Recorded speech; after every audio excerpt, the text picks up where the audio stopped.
is getting that winning phone call from us. You're the winner of the Great British Giveaway. I'm slipping neck. Oh, dear. Oh, my God, are you joking? You're joking. Really? Seriously, it's not a wine. What is it? Oh, my God. This is amazing. Thank you. The next winning call could be answered by you. For a chance to win £20,000 in tax-free cash, text WIN to 63232. Text costs £2 plus one standard network rate message. Or post your name and number to GB05 PO Box 8690 Derby DE1 9TT. UK only. Entrance must be 18 or over. Lines close at 5 p.m. on the 31st of May. Full terms and privacy notice at gbnews.com/win. Please check the closing time if listening or watching on demand. Good luck. I'm Michelle Dewberry, and I'm not here to tell you what to think. I'd much rather hear what you have to say. So, send in your opinions to gbviews@gbnews.com. Keep them clean, and you never know, I might read them out.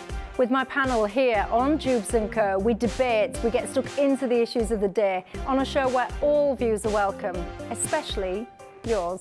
GB News, the People's Channel, Britain's news channel.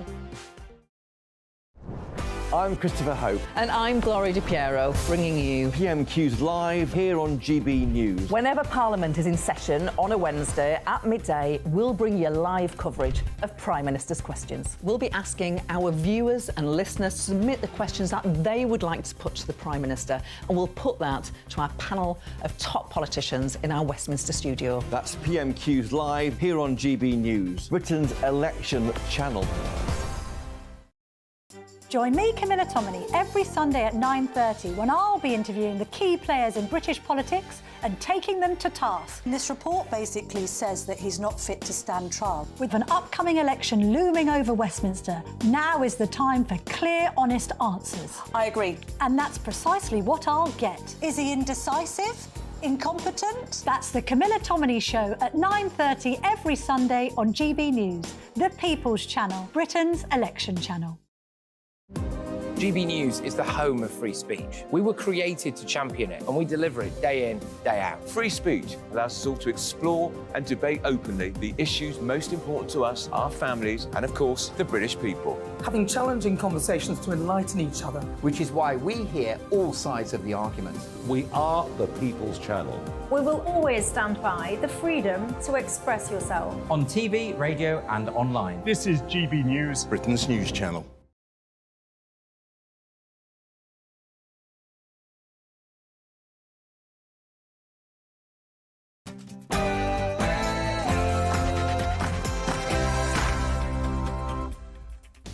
A very good afternoon to you and a very happy Friday. It's 3 p.m. and welcome to the Daubney Show on GB News, and we're broadcasting live from the heart of Westminster all across the UK. On today's show, Sir Keir Starmer claims victory in Blackpool as a giant step towards winning power is a Labour government pretty much now guaranteed. And just what could it mean for the country? And we'll be giving you the latest on the local mayoral election results. Anna Riley is in Harrogate for that. And Ireland orders police to man the border after ministers claimed migrants are flooding in from the UK. And the Prime Minister has said the UK won't accept returns of migrants from Ireland as tensions continue to rise. We'll speak to our man on the ground. Rishi has thrown down the gauntlet over Rwanda, and next up, Boris Johnson was turned away from his local polling station after forgetting to bring an acceptable form of photo ID.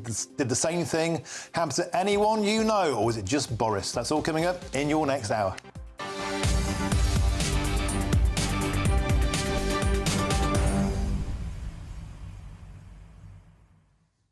Welcome to the show. Always a delight to have your company now as the dust settles, as the results continue to pour in. We'll have full analysis throughout the show, live as they land. Plus, looking ahead, how on earth did the Conservative Party lose Aldershot, the talismanic home of the British Armed Forces? We'll be asking a Major General for his reaction. Plus, we're looking ahead to the Muslim vote. There's a splinter cell group in Oldham. Is this a problem for the Labour Party? They're losing votes on their Gaza stance. I'll speak to an Oldham councillor who thinks there are other reasons we should be very concerned. And at 4 o'clock, the rise of reform. Is there going to be a problem for the Tories? Sir John Curtis, the legendary pollster, has said there could be a wipeout. I'll have Ben Habib from the Reform Party in the studio to talk about what that could mean for the future of the country. Send your views in the usual ways. It's gbnews.com/your say. But before all of that, it's time for your latest news headlines.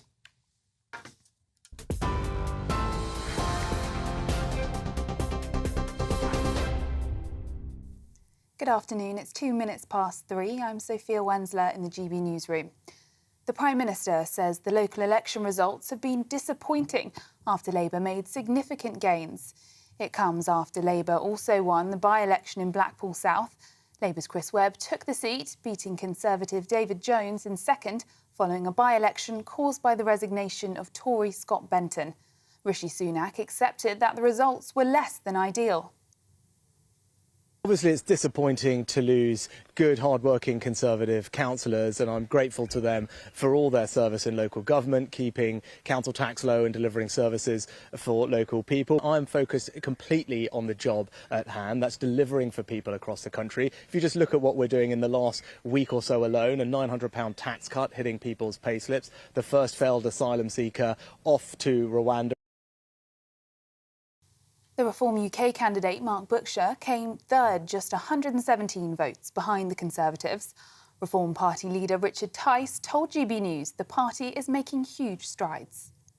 Succeeded with our best ever by-election result by some margin, significantly ahead of our national polling average. Many people in the media have now got egg on their face. They said we couldn't do it. You know, we were a virtual party. Well, we've just proven them completely and utterly wrong. Labour's local election gains across England and Wales include winning in key areas such as Rushmore in Hampshire for the first time. Labour also won Thurrock and Hartlepool, but the Tories held Harlow. Labour's won 2 more mayoral elections, with David Skaith securing York and North Yorkshire, and Kim McGuinness winning in the North East, defeating former Labour-turned-independent Jamie Driscoll. Meanwhile, Conservative Ben Houchin has been re-elected as Tees Valley Mayor, but with a reduced majority over Labour. In Darlington, he polled 4,000 votes more than Labour's Chris McEwen. Lord Houchin has already won more votes in Hartlepool, Redcar and Middlesbrough, with just Stockton still to be announced. I am absolutely humbled by everybody that voted for me. Teesside is a place where I was born, I grew up, other than a very short sabbatical to Newcastle for 4 years, and then I came straight back. It's a place where I am going to be for the rest of my life.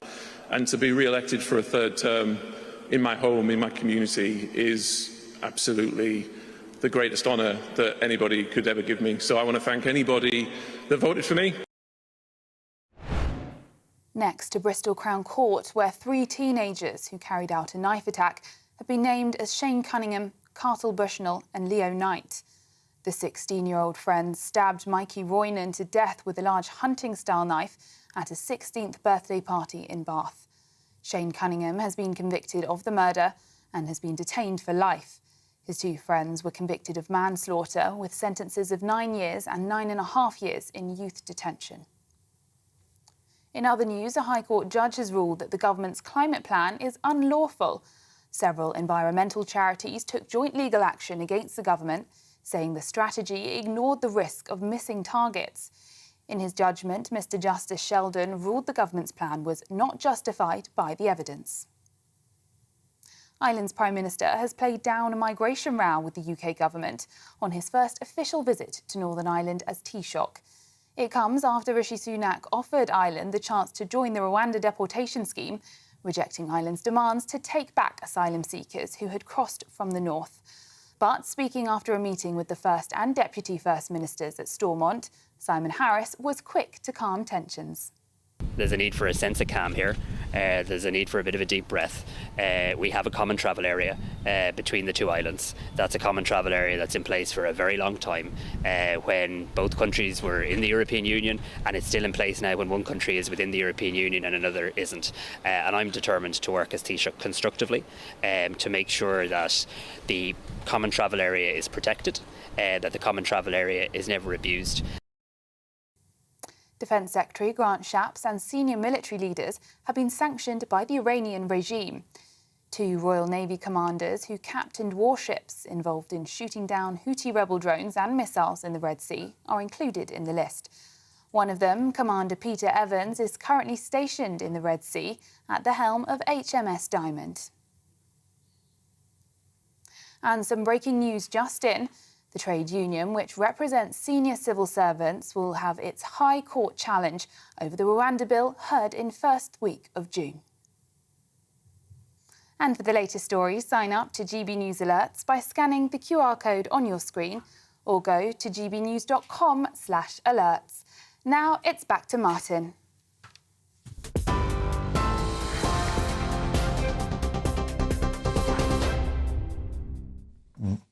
Thank you, Sophia. Now, it's been a solid start for Labour as results from the local council elections continue to pour in.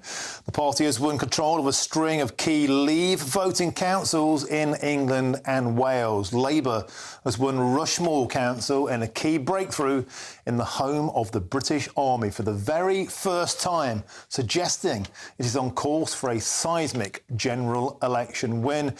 Well, join us now to discuss the local election results from Aldershot is GB News reporter Ray Addison. Ray, you've been on the ground all morning. I heard your reports. Apathy seems to be the backdrop. You've been speaking to locals.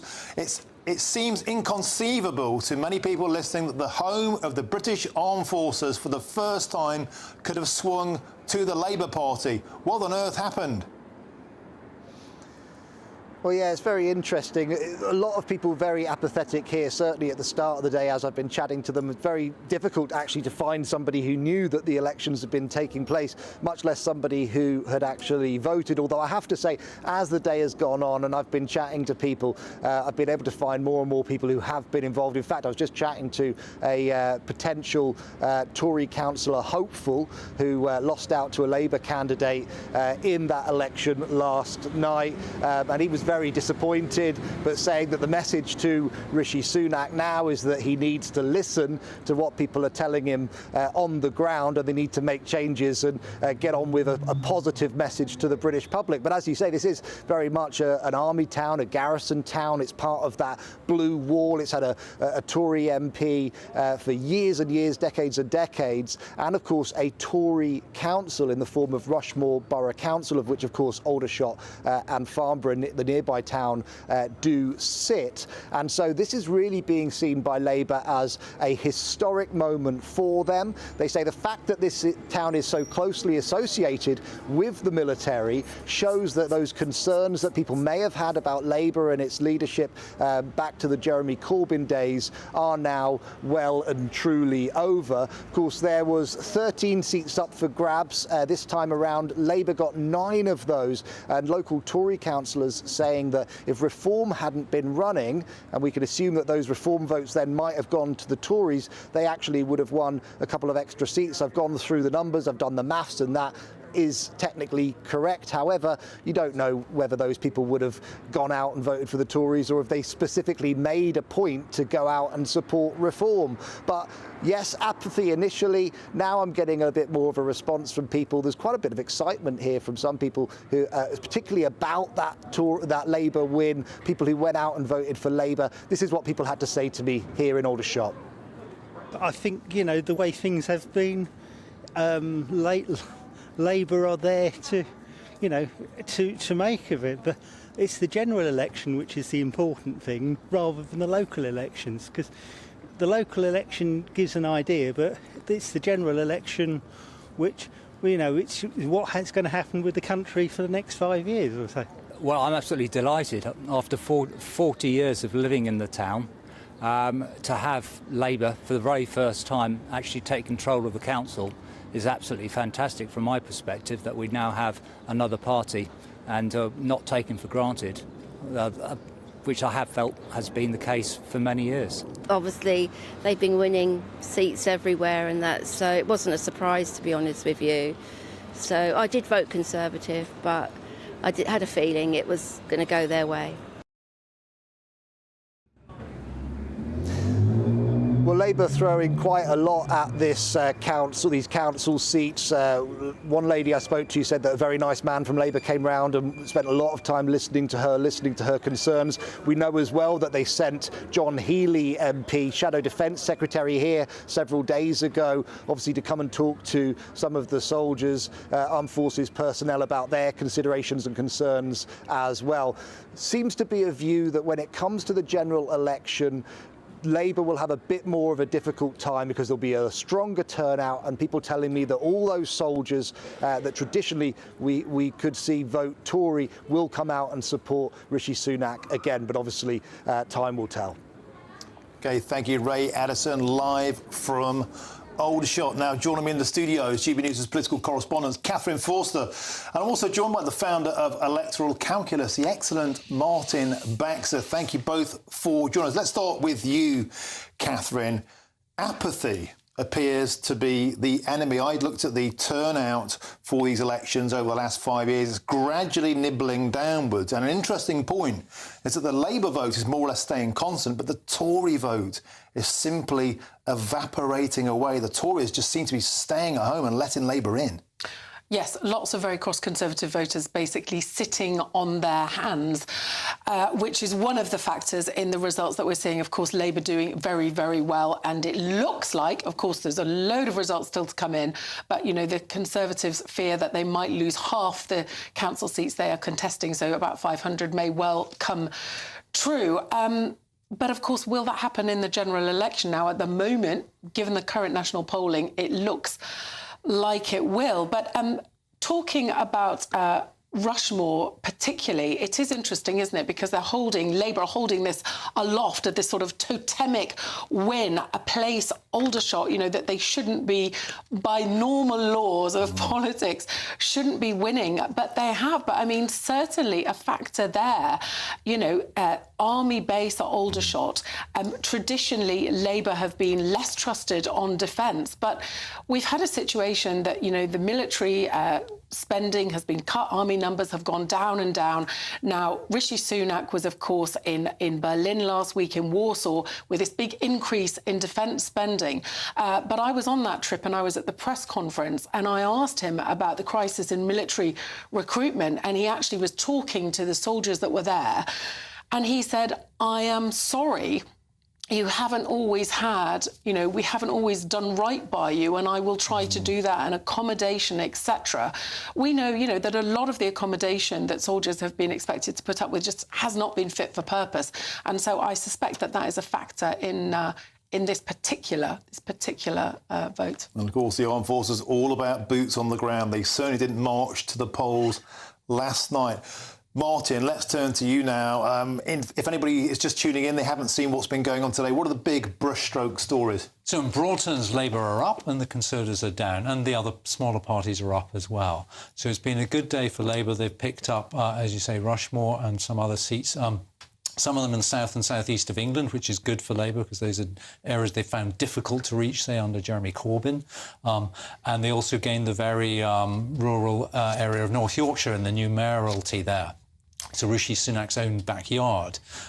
It's not gone all their way because, say, the Lib Dems and the Greens have also made gains, and then the Conservatives held the Teesside mayoralty with Ben Hoochin. So it's not all one way, but on the whole, the big picture is Labour up and Conservatives down. But not total carnage for the Prime Minister. Well, the Prime Minister has acknowledged his party has suffered a series of disappointing results. The Tories did, however, to manage to retain, as just said, the Tees Valley mayoralty with Lord Ben Hoochin being re-elected. Let's listen to what Rishi Sunak had to say a short time ago in Teesside. At this election, Keir Starmer came here twice, Rachel Reeves came here 3 times, but even they couldn't dislodge Ben and the fantastic Conservative team, right? And they also threw a lot of mud, it needs to be said, in this election, because they were angry that Ben has delivered more for this region in 7 years than Labour Party managed in 30 years, right? And actually, you know, look where we're standing. You know, when Ben came into the office, this airport was going to be closed down. Right? And now more flights to more places than ever before.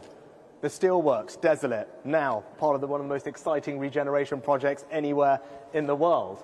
And you and I, we worked together on some great things. Absolutely. Made sure that the Treasury is in Darlington, putting this region at the heart of government. The Freeport, as you said, the largest in Europe, attracting thousands of jobs and investment to the area. Now that is levelling up in action. That is what you get with Ben taking bold decisions for this region. That is the Conservatives delivering. And I've got a message for the Labour Party too, because they know that they had to win here in order to win a general election. They know that. They assumed that Tees Valley would just stroll back to them, but it didn't.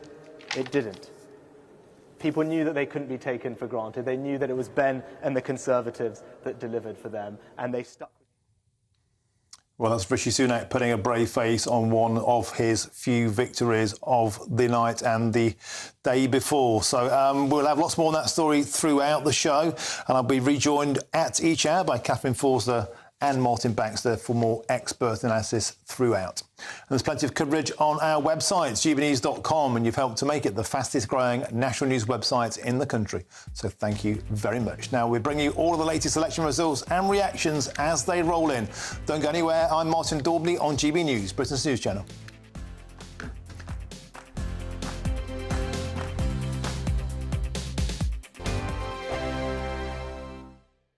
This is GB News, Britain's news channel. Welcome to Scotland, home of Hamza Yousaf's hate crime law, aka the Clype's Charter. Clype, a delightfully Scottish word for a grass, a snitch, or in the context of Russell Finley's opening gambit during the hate crime debate at Holyrood last week, reporting your friends, family and neighbours to the police for alleged hate crimes. The SNP responded by doubling down on the new law's ability to protect vulnerable victims. I am confident that we have robust legislation that will protect those who are vulnerable to harm. But other victims are emerging in the wake of this new legislation. As the bill moved through Parliament, concerns rose of police inundated with vexatious complaints, targeting individuals who had committed no crimes. The first fortnight of the new law gave rise to nearly 9,000 complaints. The vast majority, at least 95%, have been deemed not to be crimes. False reporting is nothing new. A social post from Scottish Conservative Murdo Fraser was flagged by a trans rights activist in November. Police decided that no crime had been committed, but nevertheless that was recorded as a non-crime hate incident. And Alba Westminster leader Neil Hanvey says he too has been targeted under pre-existing legislation. I've been the victim of at least one of those complaints, and that's taken up the time of police officers. Thick skin can be expected of our elected officials, but what about the public? 74-year-old Morag McDougall-Brown says she was reported to police by a neighbour, and the experience has taken its toll. I hate to think that anybody like me or similar to my age would ever have to go through this, because I really don't think I will ever go over it. I'm Andrew Doyle. Join me at 7 o'clock every Sunday night for Free Speech Nation, the show where I tackle the week's biggest stories in politics and current affairs with the help of my two comedian panellists and a variety of special guests. Free Speech Nation, Sunday nights from 7 on GB News, the People's Channel, Britain's news channel. Your weekend starts here with Friday Night Live with me, Mark Dolan, 8 till 9 on GB News. Big stories, big guests and big laughs as we get you ready for a cracking weekend. That's Friday Night Live with Mark Dolan, Fridays 8 till 9 on GB News. Bring your own drinks, the admission's free. Good afternoon, Britain. Good afternoon, Britain. Weekdays from midday, we bring you the most compelling stories from across the United Kingdom. And why it matters to you. From your doorstep to our inbox. That's right, we want to hear from you. Good afternoon, Britain. Only on GB News, the People's Channel, Britain's news channel.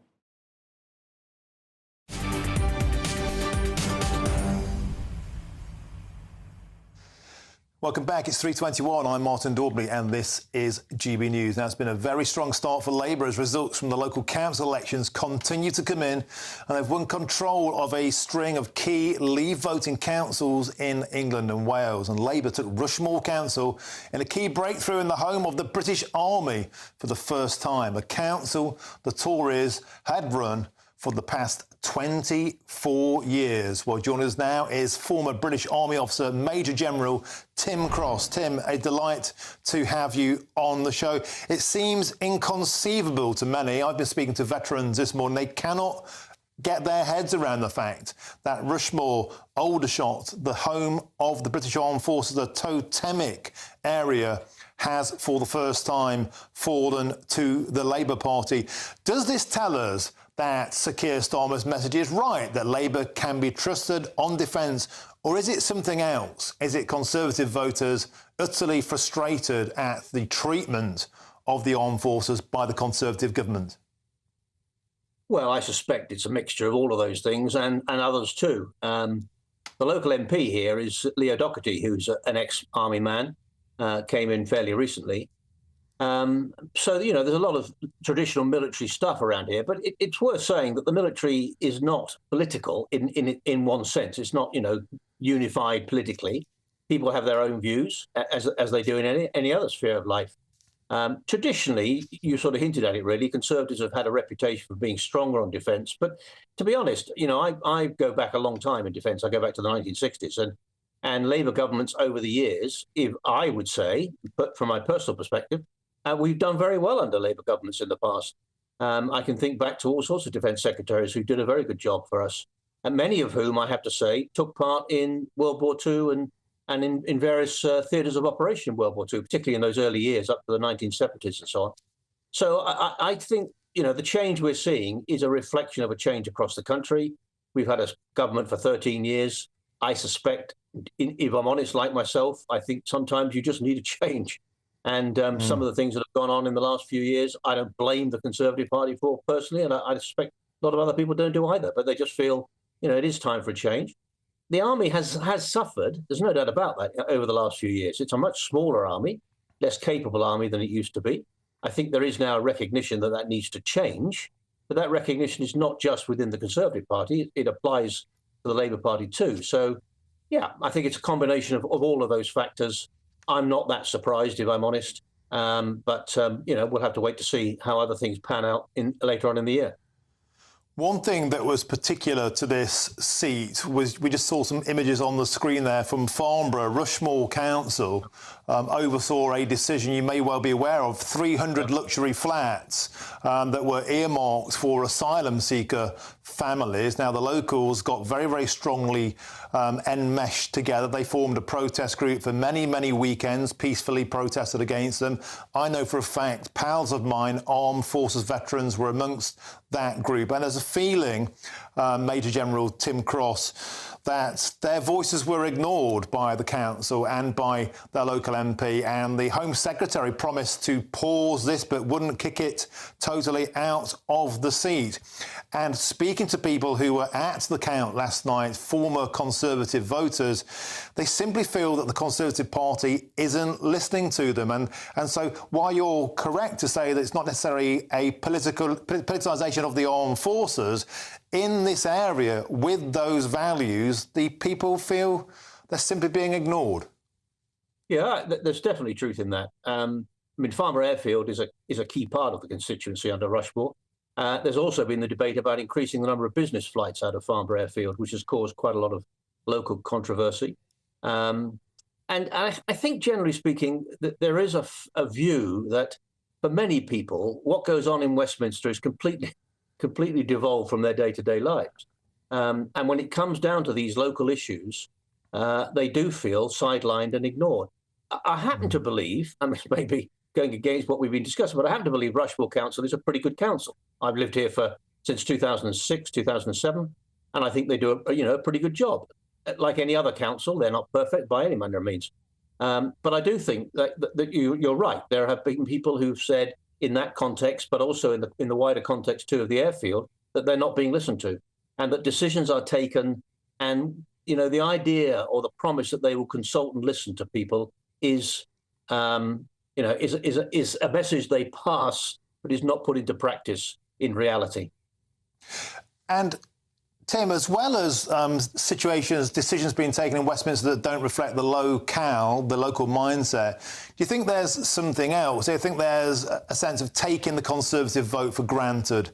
We've seen in places like North Shropshire, in areas that would never dream of swinging any other way than True Blue. Aldershot, Rushmore falls into that camp, does it not? 24 straight years, never been Labour. Is it a case of, do you think, local politicians, local councils saying, well, they always vote Conservative, so why do we need to bother? But the interesting thing about the data is that while the Labour Party vote has more or less remained the same, there's been a gradual erosion of the Conservative vote. They don't feel listened to, so they're staying away. Apathy appears to be the enemy.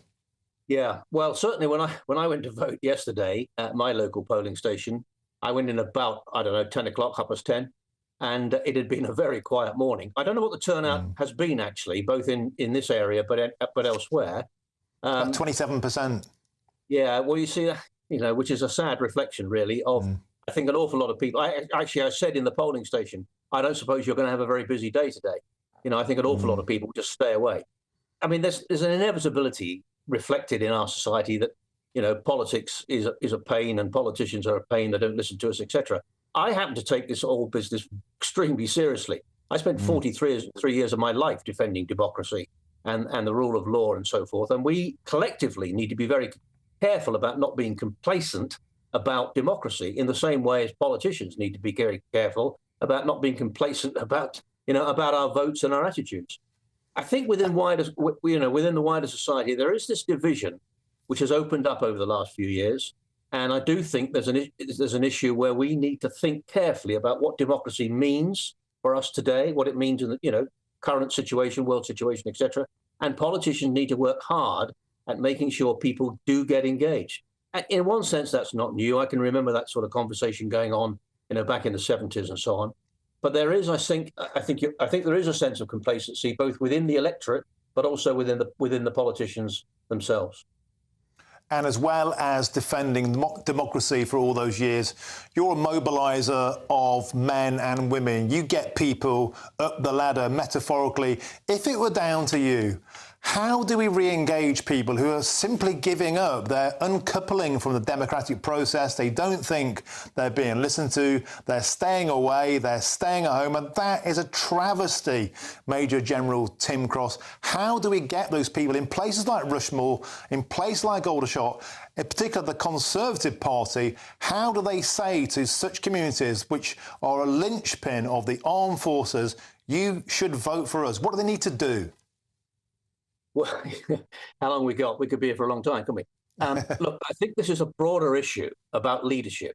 I left the army in 2007, and I run a portfolio which is a mixture of business and academia, charity, humanitarian work, and so forth. I happen to be a lay minister in the church too. My strapline, if you like, is morally courageous leadership. We need MPs to be morally and courageous, and they need to inspire and lead people. And I just think we're living in a world at the moment where a lot of people have lost trust in institutions. We could see that in a number of different places, from the post office, frankly, to the BBC and to other media outlets, and to the whole role of social media, etc., which is undermining, authority and so on. So people have lost trust in that, and it will only be reborn if people genuinely believe that they are. I mean, in the military, I was taught my hat badge at Sandhurst is serve to lead. It's a great biblical principle, actually. Christ was the greatest servant leader of them all. And we don't sense that many of our politicians really believe that. And they need to work hard at inspiring us and getting us back to recognize that they are there to serve us, they are there to listen to us. And we collectively need to think through again this idea of, what do we stand for? One of the issues for us today, I think, is what do we stand for in Western civilization, actually, in a broader context? What do we stand for? Remembering that over half the world, people around the world are living under the brutal dictatorships and non-democratic regimes, the enthrall of dictatorships and so on. More than half the world are living under that. And if we don't begin to understand what we stand for and why democracy is so important, we will lose the plot. And there is no God-given right for Western civilization to survive as it is. I mean, if we were having this conversation in Babylon, which I happened to have visited back in 2003, we would have believed the Babylonian Empire would last forever. Well, it didn't.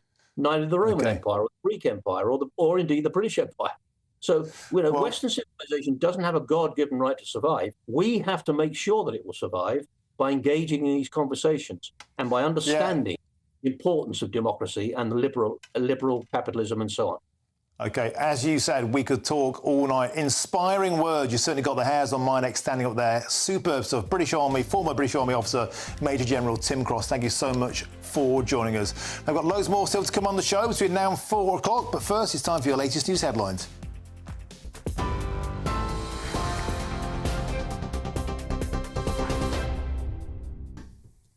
Very good afternoon to you from the newsroom. It's just after 3:30. The headlines.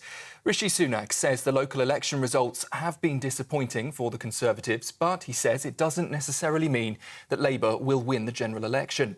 It comes after Labour also won the by-election in Blackpool South, caused by the resignation of Tory Scott Benton. Chris Webb took that seat, beating Conservative David Jones in second. Labour leader Sir Keir Starmer's called the win seismic. Meanwhile, Labour's local election gains across England and Wales also include winning key seats, including Rushmore in Hampshire for the first time. Labour also won Thurrock and Hartlepool, but the Conservatives held Harlow. If you're watching on television, you can see here the latest council results from across those seats in England, and more results will follow into tomorrow, including the West Midlands and London's mayor. Meanwhile, Labour's won 2 more mayoral elections, with David Scaife securing York and North Yorkshire, and Kim McGuinness winning in North East, defeating the former Labour-turned-independent Jamie Driscoll. However, Conservative Ben Houchen has been re-elected as Tees Valley Mayor, but with a reduced majority over Labour. In Darlington, he polled 4,000 votes more than Labour's Chris McEwen. And 3 teenagers who carried out a knife attack have been named today as Shane Cunningham, Cartel Bushnell and Leo Knight. The 16-year-old friends stabbed Mickey Roynan to death with a large hunting knife at a 16th birthday party in Bath. Shane Cunningham has been convicted of that murder and has been detained for life. His 2 friends, meanwhile, were convicted of manslaughter with sentences of 9 years and 9.5 years in youth detention. Those are the headlines. Plenty more still to come throughout the afternoon. Until then, you can sign up to GB News Alerts. Just scan the code on your screen or go to gbnews.com/alerts.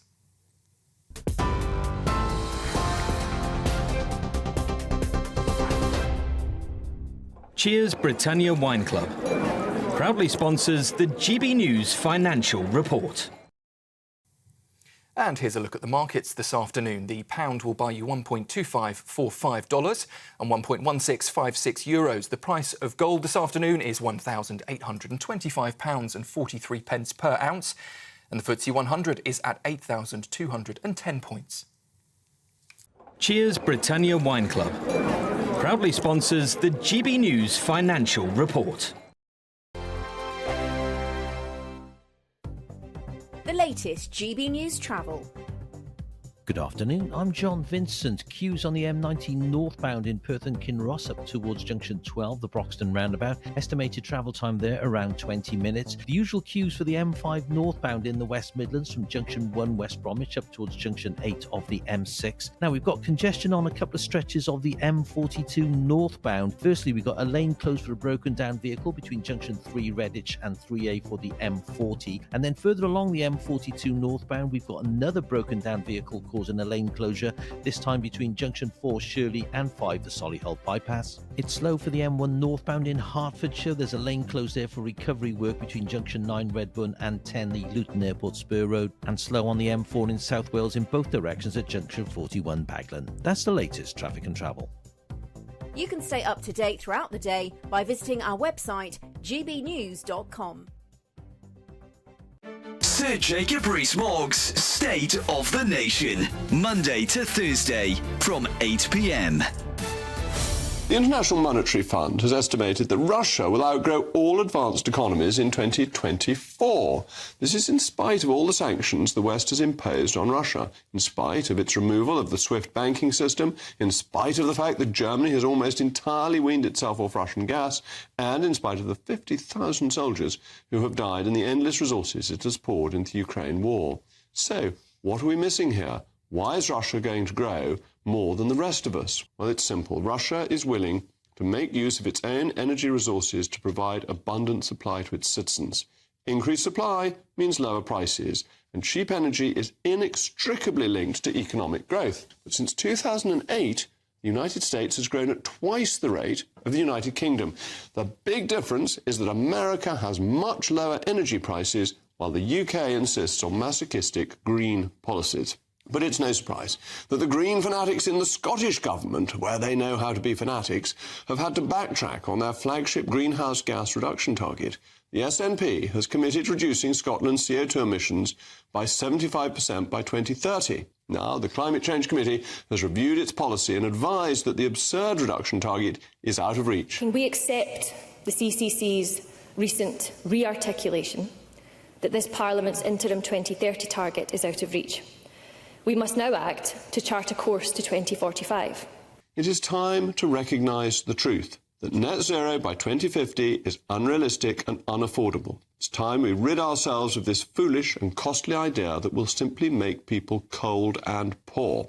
We need to prioritise cheap energy for Britain's consumers and for companies, for industry, enabling economic growth that will benefit us all.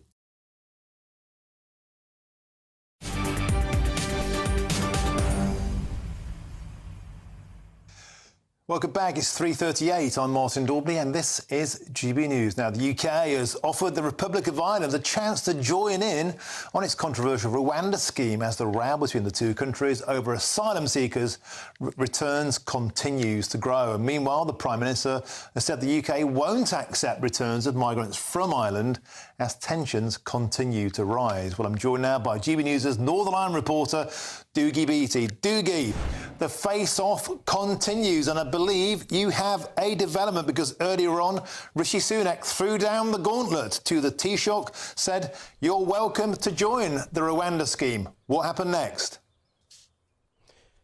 Well, he arrived here at Stormont this morning, the new Taoiseach Simon Harris on his first visit to Belfast as Taoiseach.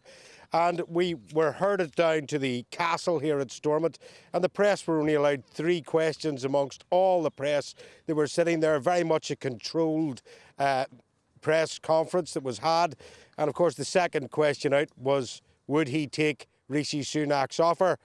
And he made a joke of it. He said it was satirical and really that they were part of the EU and that they would have their own policy, and basically it would be aligned to the EU. So very much kicking that out. But of course, in the Republic of Ireland, the largest party of the Republic of Ireland is actually Sinn Féin, although not in government. And they're really stuck here because Michelle O'Neill is indeed the First Minister that sits behind us of Sinn Féin. And she was very quick to bat it away and said, well, you know, immigration is not a devolved matter. That's a matter for the UK government. And then we had the Deputy First Minister, Emma Little-Pengelly, who is part of the DUP. And she said, well, actually, the figures that we have most of our immigration coming into Northern Ireland from the Republic. Now, as much as it almost seems a joke, it is not for the people of the Republic of Ireland. These very decent, hard-working people have had their services totally swamped, and they really feel under pressure there now. And it's almost, Martin, as if the political institutions in the Republic are not listening to their own people. Now, we will find out how that goes during the European elections, but I can tell you from reporting on this in the last couple of years, there is a real anger and frustration coming from those in not only the working classes, but now the middle and upper classes saying enough's enough. We have not got the services for this. We have not got the infrastructure for this.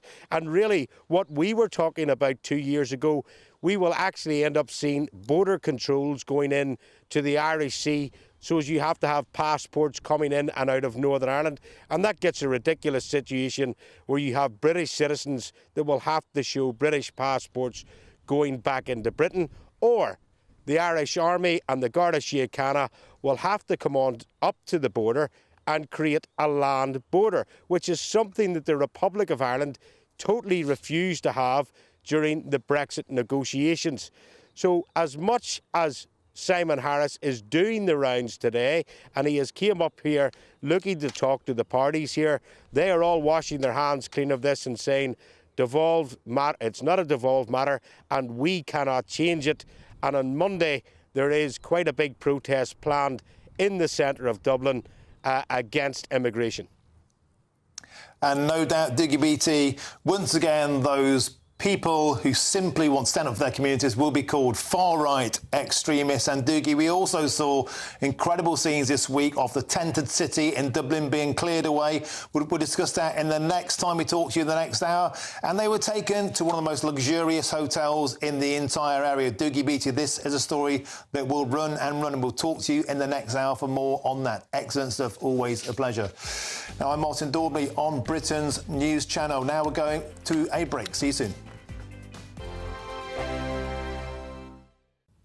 Hello, welcome to your latest weather update from the Met Office here on GB News. For some, today felt like summer. For others, it still felt like February, and the mixed weather will continue through the long weekend. Dull and damp over many central areas today. Some heavy showers this evening over parts of southern Scotland and northern England, but it's in western Scotland where we've seen plenty of sunshine today. We'll keep the largely clear skies overnight, but also clearing skies developing further south, and that's going to allow it to turn quite chilly here. Temperatures not far off freezing in some rural spots, but the cloud and the outbreaks of rain over northern England, North Wales and Northern Ireland will keep the temperatures up here. It does make for a rather drab start to the long weekend. Rain on and off for Northern Ireland, southern Scotland, North Wales through the day. Should be turning drier over northern England, a brighter day over the Midlands and East Anglia compared to today. One or two scattered showers in the southeast, but much of the south fine. And generally, again, a good chunk of western Scotland will be dry and bright. Not quite as warm as today, but still 16, 17, 18, perhaps 19 further south, but feeling cooler obviously where it's cloudy. Still quite a bit of cloud across northern areas on Sunday, but maybe not as many showers. Some heavy ones perhaps developing across Scotland later on. The cloud increasing in the south, but many here dry and bright again on Sunday. Increasing chance of seeing some showers, particularly in the southwest later on. But again, with a bit of sunshine, feeling pleasant enough. Temperatures getting close to 20 Celsius. Cooler on some of these North Sea coasts. And so again, some sunshine on Monday with some showers around as well. Join me, Camilla Tominey, every Sunday at 9:30 when I'll be interviewing the key players in British politics and taking them to task. This report basically says that he's not fit to stand trial. With an upcoming election looming over Westminster, now is the time for clear, honest answers. I agree. And that's precisely what I'll get. Is he indecisive? Incompetent? That's the Camilla Tominey Show at 9:30 every Sunday on GB News, the People's Channel, Britain's election channel. I'm Michelle Dewberry, and I'm not here to tell you what to think. I'd much rather hear what you have to say. So send in your opinions to gbviews@gbnews.com. Keep them clean, and you never know, I might read them out. With my panel here on Jubes & Co, we debate, we get stuck into the issues of the day on a show where all views are welcome, especially yours. GB News, the People's Channel, Britain's news channel. 2024, a battleground year. The year the nation decides. As the parties gear up their campaigns for the next general election. Who will be left standing when the British people make one of the biggest decisions of their lives? Who will rise and who will fall? Let's find out together. For every moment, the highs, the lows, the twists and turns. We'll be with you for every step of this journey. In 2024, GB News is Britain's election channel.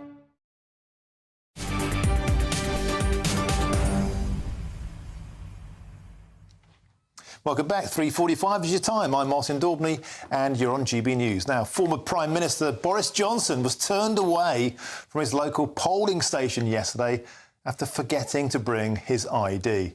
Of course, new rules requiring photo ID to vote were introduced by his own government in the Elections Act 2022, with the change being rolled out for the first time last year. Well, I'm now joined by Tom Brake, who's the director of Unlock Democracy, to discuss this. So, Tom, we were told that this wouldn't impact people's ability to vote, and lo and behold, the bloke who brought it in proved us wrong. Indeed, and whilst clearly it's slightly embarrassing for our former Prime Minister who introduced the law to fall foul of it initially, I think perhaps more seriously, we think there will probably be something like 20,000 people who will have turned up at a polling station and been turned away and not returned to vote. And I think that is a significant issue. And is that verified? Is that proven? Because we've been hearing anecdotes, and it seems to be a lot of elderly people forgetting their ID who you'd think naturally will be more predisposed to vote Conservative. Is there any data or evidence of the particular types of people who are being impacted? We heard a lot, it'd be the disenfranchised, it'd be the poorest. Is that coming to pass in reality? In Northern Ireland, where this was brought in, we didn't see really anything like that happening. Well, I mean, first of all, it's been introduced in Northern Ireland for a number of years, and they did it in two phases. So they introduced ID and then they introduced photographic voter ID. But what we do know as a fact is that in May last year, when this was rolled out for the first time, it was documented that there were 14,000 people who turned up at a polling station, were turned away and did not return to vote. Now, in those elections last year, there were fewer people voting. And that's why extrapolating last year to this year, probably something like 20,000 people will be the number. Now, we won't know that until the returning officers have provided us information, but they will do that within a couple of months' time, and then we'll know the scale of the problem. OK, great. Well, when that data comes in, Tom Brake, we'd love to have you back on. It's a serious topic. Thanks for joining us on the show. Tom Brake, Director of Unlock Democracy. Always a pleasure. Now I'm delighted to say I'm joined in the studio by my panel, and that's the former editor of Labour List, Peter Edwards, and NHS GP and author Dr. Rennie Hordenkamp. Thank you both for joining us. Let's start on that topic, Peter, of voter ID. Now, I know it's something that rankled the political left, pushing back against this. In particular, the line is it will impact Labour voters the most. Yet Boris Johnson and Tory MP Tom Hunt forgot their ID yesterday. Is there any proof that it actually does impact Labour voters more? It impacts poorer voters more, and historically they've tended to be Labour voters, as that changed a bit in recent years. There is proof, for example, that poorer people have less ID. It's a fact that having a passport, one of the forms of ID, costs 85 quid. We know many people don't have passport. You're less likely to have 85 quid to spare if you're poor. Moreover, picking up what Tom Brake said, the government that brought this in, the Johnson government, knew this would happen. This was done cynically because they expected that in the name of cleaning up political participation, which is pretty clean anyway relative to other countries, it would hit poorer turnout, therefore hit the Labour turnout. Rennie, do you think there's any veracity in this? I mean, if you need ID to buy a beer or a packet of cigs, surely you should have ID to vote. I think this is nonsense, and I think we absolutely should know who's voting. It's the most important thing that we do in this country. And, you know, to say that poorer people can't have a passport, poorer people drive more cars, so they'll have a driving licence. There are 27 things that you can actually use, even a bus pass, to bring to vote. And, you know, I think this is just an excuse. You can also apply on the day for an emergency proxy vote. You can apply for a certificate to show this is a nonsense. We need people. We need to know who's voting.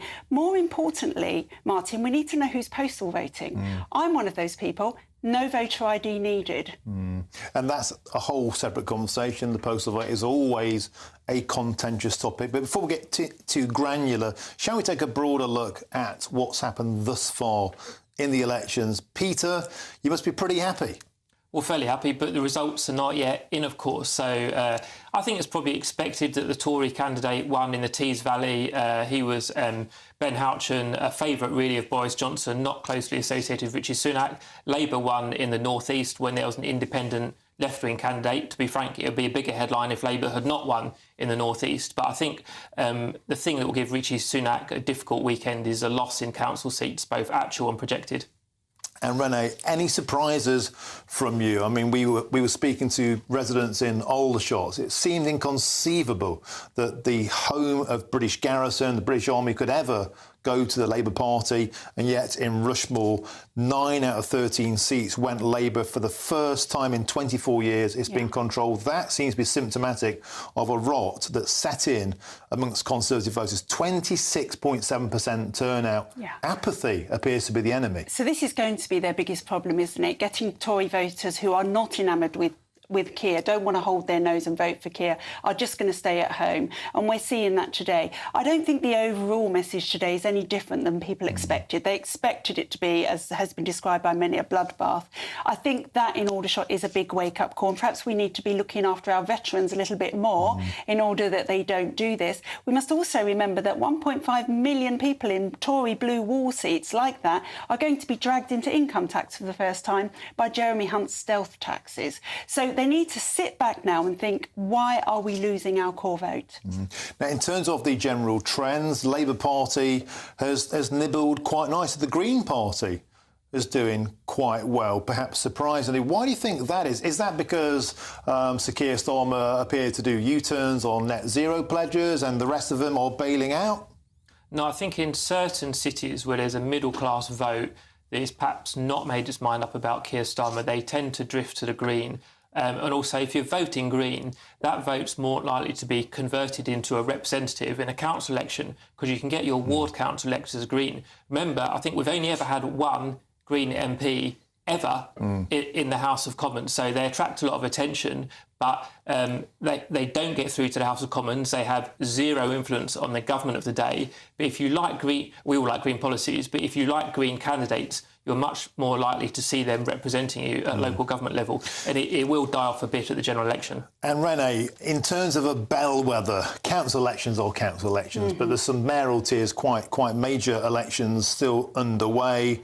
How bad do you think this is looking for the Conservatives? All eyes are on the general election. This is the prawn cocktail. Looking ahead to the steak course, how much of a bloodbath could that be for the Conservatives? So I think that is going to be a big hit for them. They haven't held one of them at the moment that they were expected to hold, and Rishi must have sighed a big breath of relief when Ben Houchen got in. But I think we've still got London to come. Most people are expecting that to go to Sadiq. And one needs to ask, why do the Tories not get behind their mayors like Susan Hall and really, really push their candidate? I think all of this needs to be a massive wake-up call for the Tories. I think Peter and I disagreed in the Green Room that they're too broad a church, and they need to sit down and say, right, what are people not getting from us that they want? Well, border control, low tax, the things that Conservatives traditionally did. Yeah, absolutely. They've forgotten how to do that because half of their party should be in the Lib Dems. Yeah. Now, quickly, Peter, if we could, is Sir Keir Starmer, rallying people in like Tony Blair did, or is he just, at the moment, the least of a bad option? I think it's rallying people in, but it's a journey. Remember, Labour were down at about 20% in the polls and had one of their worst general election results ever when he took over. So it's going in the right direction. And briefly, the thing that will give them hope and the Tories dismay is the fact this is not a mid-term election. We're weeks or months away from a general election. OK, superb stuff. Peter Edwards and Rennie Hodenkamp, thank you very much for joining us. I always get names wrong. It's just part Everybody gets that name wrong. The show. I won't get it wrong next time. Now, stick with us. In the next hour, I'll be joined by Ben Habib, who's the Deputy Leader of the Reform Party. Sir John Curtis, the legendary pollster, he's predicting an electoral wipeout for the Conservatives. Remember, the Reform Party only stood in 10 to 15% of seats last night. What could that look like in a general election? We'll have a full analysis on that next. I'm Martin Daubney on GB News, Britain's news channel, but first it's time for your weather.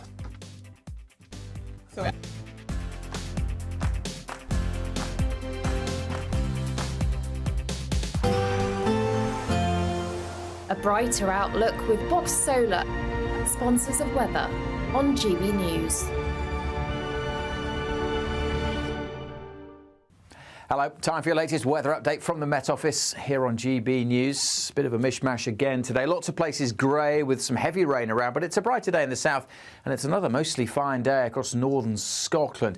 In between, though, low pressure and weather fronts are providing a lot of cloud and outbreaks of rain. Some heavy downpours across parts of Lincolnshire and Yorkshire, extending into the North Midlands. The odd rumble of thunder, maybe further north as well, parts of northwest England, southwest Scotland. But for much of northern Scotland, central Scotland, dry and fine. Warmest spot likely to be western Scotland, where we could get 22, 23 degrees. Elsewhere, a lot cooler with the cloud and the rain over these central areas, particularly chilly on some North Sea coast. But it is a brighter day across southernmost parts of England.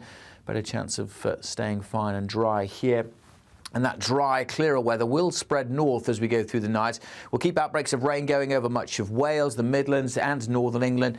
Parts of southern Scotland and Northern Ireland too. That northwestern corner staying dry and fine. With the cloud, that keeps the temperatures up in double digits. Got a chilly start then to the long weekend in the south, but hopeful for a bit of sunshine here. Actually, generally, fine day tomorrow over South Wales, southern England and East Anglia. Drying up process over northern England and the Midlands too. But a grey day for much of the north. Some rain, although nothing too heavy. Again, the Highlands of Scotland doing OK for some sunny spells and temperatures here in the high teens, but cooler where it stays fairly dull. Bye for now. That warm feeling inside from Boxed Boilers, sponsors of weather on GB News.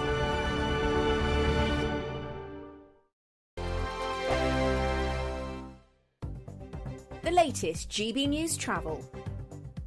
Good afternoon, I'm John Vincent. Queues on the M6 northbound in Cheshire. There's a lane closed for a broken down lorry between junction 18 Middlewich and 19 for Knutsford. There's also queues on the M6 southbound, this time in Staffordshire. There's a lane closed for a broken down vehicle there between junction 11 Cannock and 10 for Wolverhampton. Queues on a couple of stretches of the M42 northbound. Firstly, there's a lane closed due to a broken down lorry between junction 3 Redditch and 3A for the M40. And further along the M42 northbound, there's queues due to an earlier broken down vehicle between junction 4 Shirley and 5 the Solihull bypass. And we're seeing congestion on the M4 in South Wales around junction 41 Baglan. The eastbound queues are not helped by a lane closure for an accident between junction 42 Britain Ferry and 41 for Baglan. That's the latest traffic and travel. You can stay up to date throughout the day by visiting our website gbnews.com.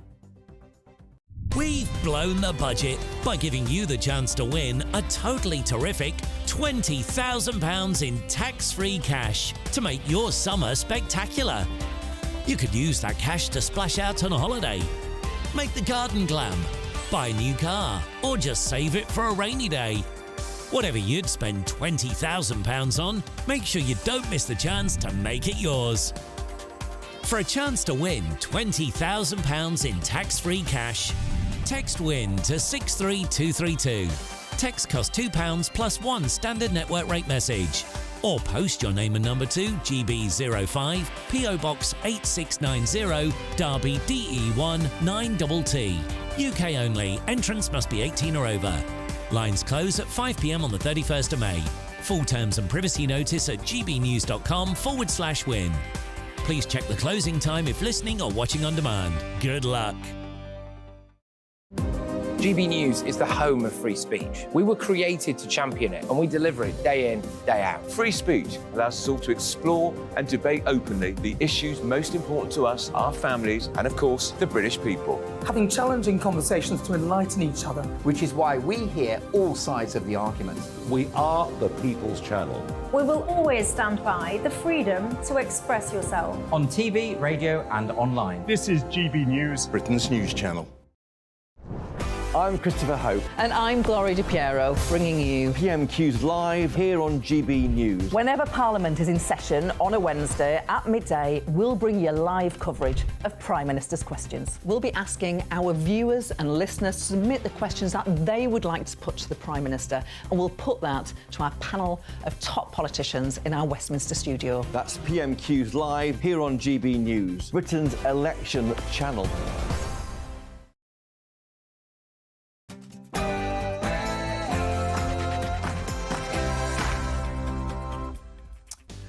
A very good afternoon to you. It's 4 p.m. and a very happy Friday. Welcome to the Martin Daubney Show on GB News. We're broadcasting live from the heart of Westminster all across the UK. On today's show, we'll bring you all of the latest on the local and the mayoral election results as they come in. And the talking point this hour is Reform UK came so close to beating the Tories in the Blackpool South by-election. Legendary pollster Sir John Curtis says we could be looking at an electoral wipeout of the Conservatives at the next general election. Is that possible? And what does it mean for British politics? I'll be joined by Ben Habib in the studio, the Deputy Leader of the Reform Party.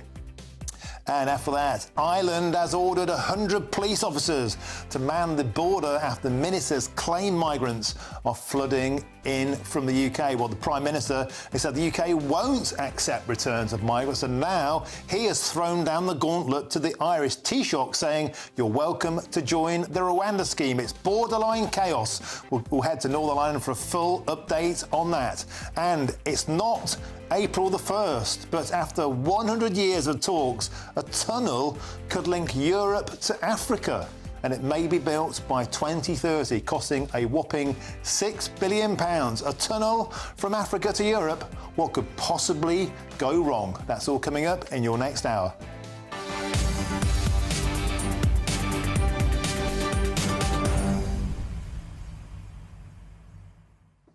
So it was a brutal night for the Conservative Party. Will that transpire into a nightmare on Downing Street at the next election? We'll be looking ahead in this hour to what last night's results could mean for that campaign. In particular, the legendary political pollster Sir John Curtice has predicted that if the Reform Party stand in all seats and they go for those target seats, it could translate last night's result in Blackpool South, where they only came third by 117 votes. Narrowly, the Conservative Party beat them. Could that transpire into a political movement that could shake the very foundations of British politics? What do you think? Could that happen? Should that happen? Or does first past the post simply make that impossible? Somebody who has the faith is the Deputy Leader of the Reform Party, Ben Habib. He'll be right here in about 10 minutes' time. If you want to ask him a question, get it over to me now. Send your views in this way, gbnews.com/your say. But first, it's time for your news headlines, and it's Sam Francis.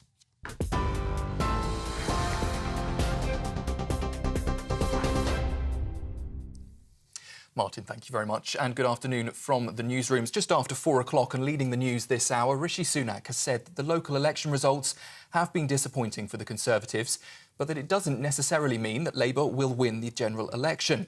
It comes after Labour also won the by-election in Blackpool South, caused by the resignation of Tory Scott Benton. Chris Webb took that seat, beating Conservative David Jones in second. Labour leader Sir Keir Starmer has called the win seismic.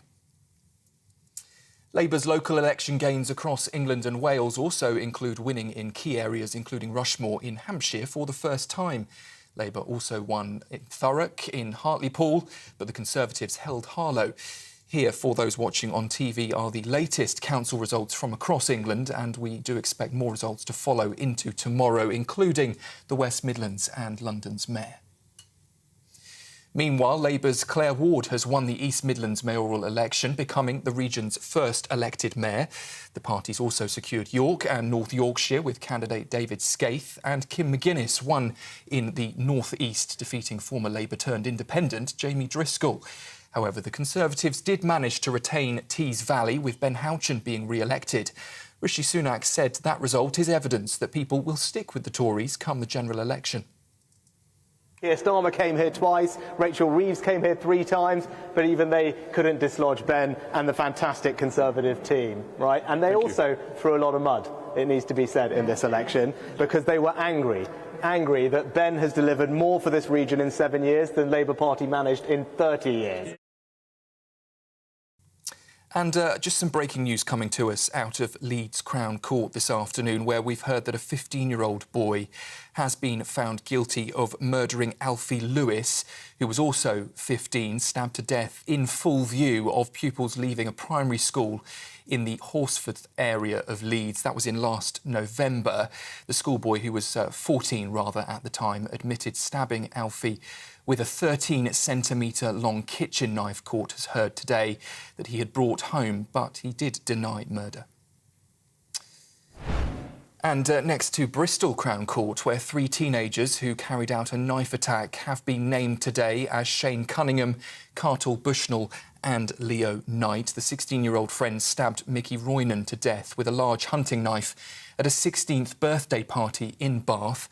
Shane Cunningham has been convicted of that murder. He's been detained for life. His 2 friends, meanwhile, were convicted of manslaughter with sentences of 9 years and 9.5 years in youth detention. In other news, Ireland's Prime Minister has played down a migration row with the UK government on his first official visit to Northern Ireland as Taoiseach. It comes after Rishi Sunak offered Ireland the chance to join the Rwanda deportation scheme, rejecting Ireland's demands to take back asylum seekers who had crossed from the north. But speaking after a meeting with the First and Deputy First Ministers at Stormont, Simon Harris was quick to calm tensions. There's a need for a sense of calm here. There's a need for a bit of a deep breath. We have a common travel area between the two islands. That's a common travel area that's in place for a very long time when both countries were in the European Union, and it's still in place now when one country is within the European Union and another isn't. And I'm determined to work as Taoiseach constructively to make sure that the common travel area is protected, that the common travel area is never abused. Well, the trade union, which represents senior civil servants, will have its High Court challenge over the Rwanda bill heard between the 4th and the 7th of June. It's understood the government has told the High Court that the earliest dates individuals are expected to be removed to Rwanda is July the 1st to the 15th. Defence Secretary Grant Shapps and senior military leaders have been sanctioned by the Iranian regime. 2 Royal Navy commanders who captained warships involved in shooting down Houthi rebels and drone missiles in the Red Sea are included in that list. One of them, Commander Peter Evans, is currently stationed in the Red Sea at the helm of HMS Diamond. The Metropolitan Police Commissioner has called for a much fairer oversight process after 2 firearms officers waited more than 5 years before finally being cleared of wrongdoing for tackling and shooting a dangerous armed robber. In December 2018, the officers had been following a vehicle linked to a gang of armed robbers in the Wimbledon area of southwest London. Scotland Yard said that the officers believed one of the men, Brooklyn McFarlane, was armed and posed an immediate threat, and both fired 1 shot each. One of those shots did struck McFarlane, and the other struck a nearby building. He was arrested a short time later and treated for non-life-threatening injuries in hospital. He was eventually sentenced to 13 years in prison for conspiracy to commit robbery and other offences. That's the latest from the newsroom. More in half an hour. Until then, you can sign up to GB News Alerts. Just scan the QR code on your screen or go to gbnews.com/alerts.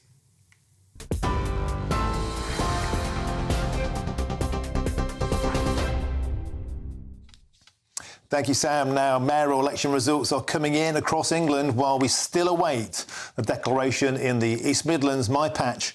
But according to reports, Labour's Claire Ward has become the first ever mayor for the region. We'll get the latest from GB News' Will Hollis very soon. But before that, I'm joined in the studio by GB News' political correspondents Catherine Forster and the founder of Electoral Calculus, Martin Baxter. Martin, let's start with you. Since we last spoke, what are the scores on the doors? Where are we at? So broadly, the Conservatives are down about 270 council seats, though the day is not over yet. And they've also, Labour have gained the council of Ador in West Sussex. So again, a Labour win in the southeast of England that's good for them. OK, and in terms of the mayoralties, we just heard there that Labour are expected to take the East Midlands. What else has happened thus far on the mayorals, in case anyone has just tuned in? So the big one so far is North Yorkshire and York, which is a new mayoralty. Labour won that one, and that is a traditionally Conservative area, and actually includes Rishi Sunak's own constituency, so very emblematic. And there was another mayoralty came in, which the Conservatives did hold. Yes, you have... Mr Bouchan. Oh, of course, yes, back in Tees Valley, yes. So they held that. That was their big one. So the trend I'd like to talk about to you now, Martin, is we're hearing stories of apathy. We're seeing the vote peeling away. If so many people aren't voting Conservative, where are they going? Well, yes, that's the interesting thing is they're not all switching to Labour. Many of them are staying at home and not voting because they're disillusioned perhaps with all the parties. But then a large chunk, as we see on the graphic, where each one of these little people represents 1% of the voters back in 2019. You see there's a big block of 8 blue voters going off to the right towards the Reform Party and really boosting their numbers. That we might see that at the local elections. We're likely to see that at the general election, where it could make a very big impact in terms of the number of seats, even though Reform will not win many seats, or possibly may not win any seats at all. What's interesting there is that we have almost equity by your modelling there from electoral calculus, Martin Baxter, equity of Conservative voters peeling off to Reform, Tory voters peeling off to not vote for anybody, and then a smaller percentile going Labour, Lib Dem and Green. But the net result is that's like more than half the Conservative vote. Yes, the Conservatives are, you could call them wide spectrum repulsive at the moment. They're pushing people out in all directions. And the question for Rishi Sunak really is, what does he do to get some of these people back? Does he move a little bit towards the right and try and get people back from Reform or not voting, or does he move a little bit to the left and try and pick up the people who went to Labour?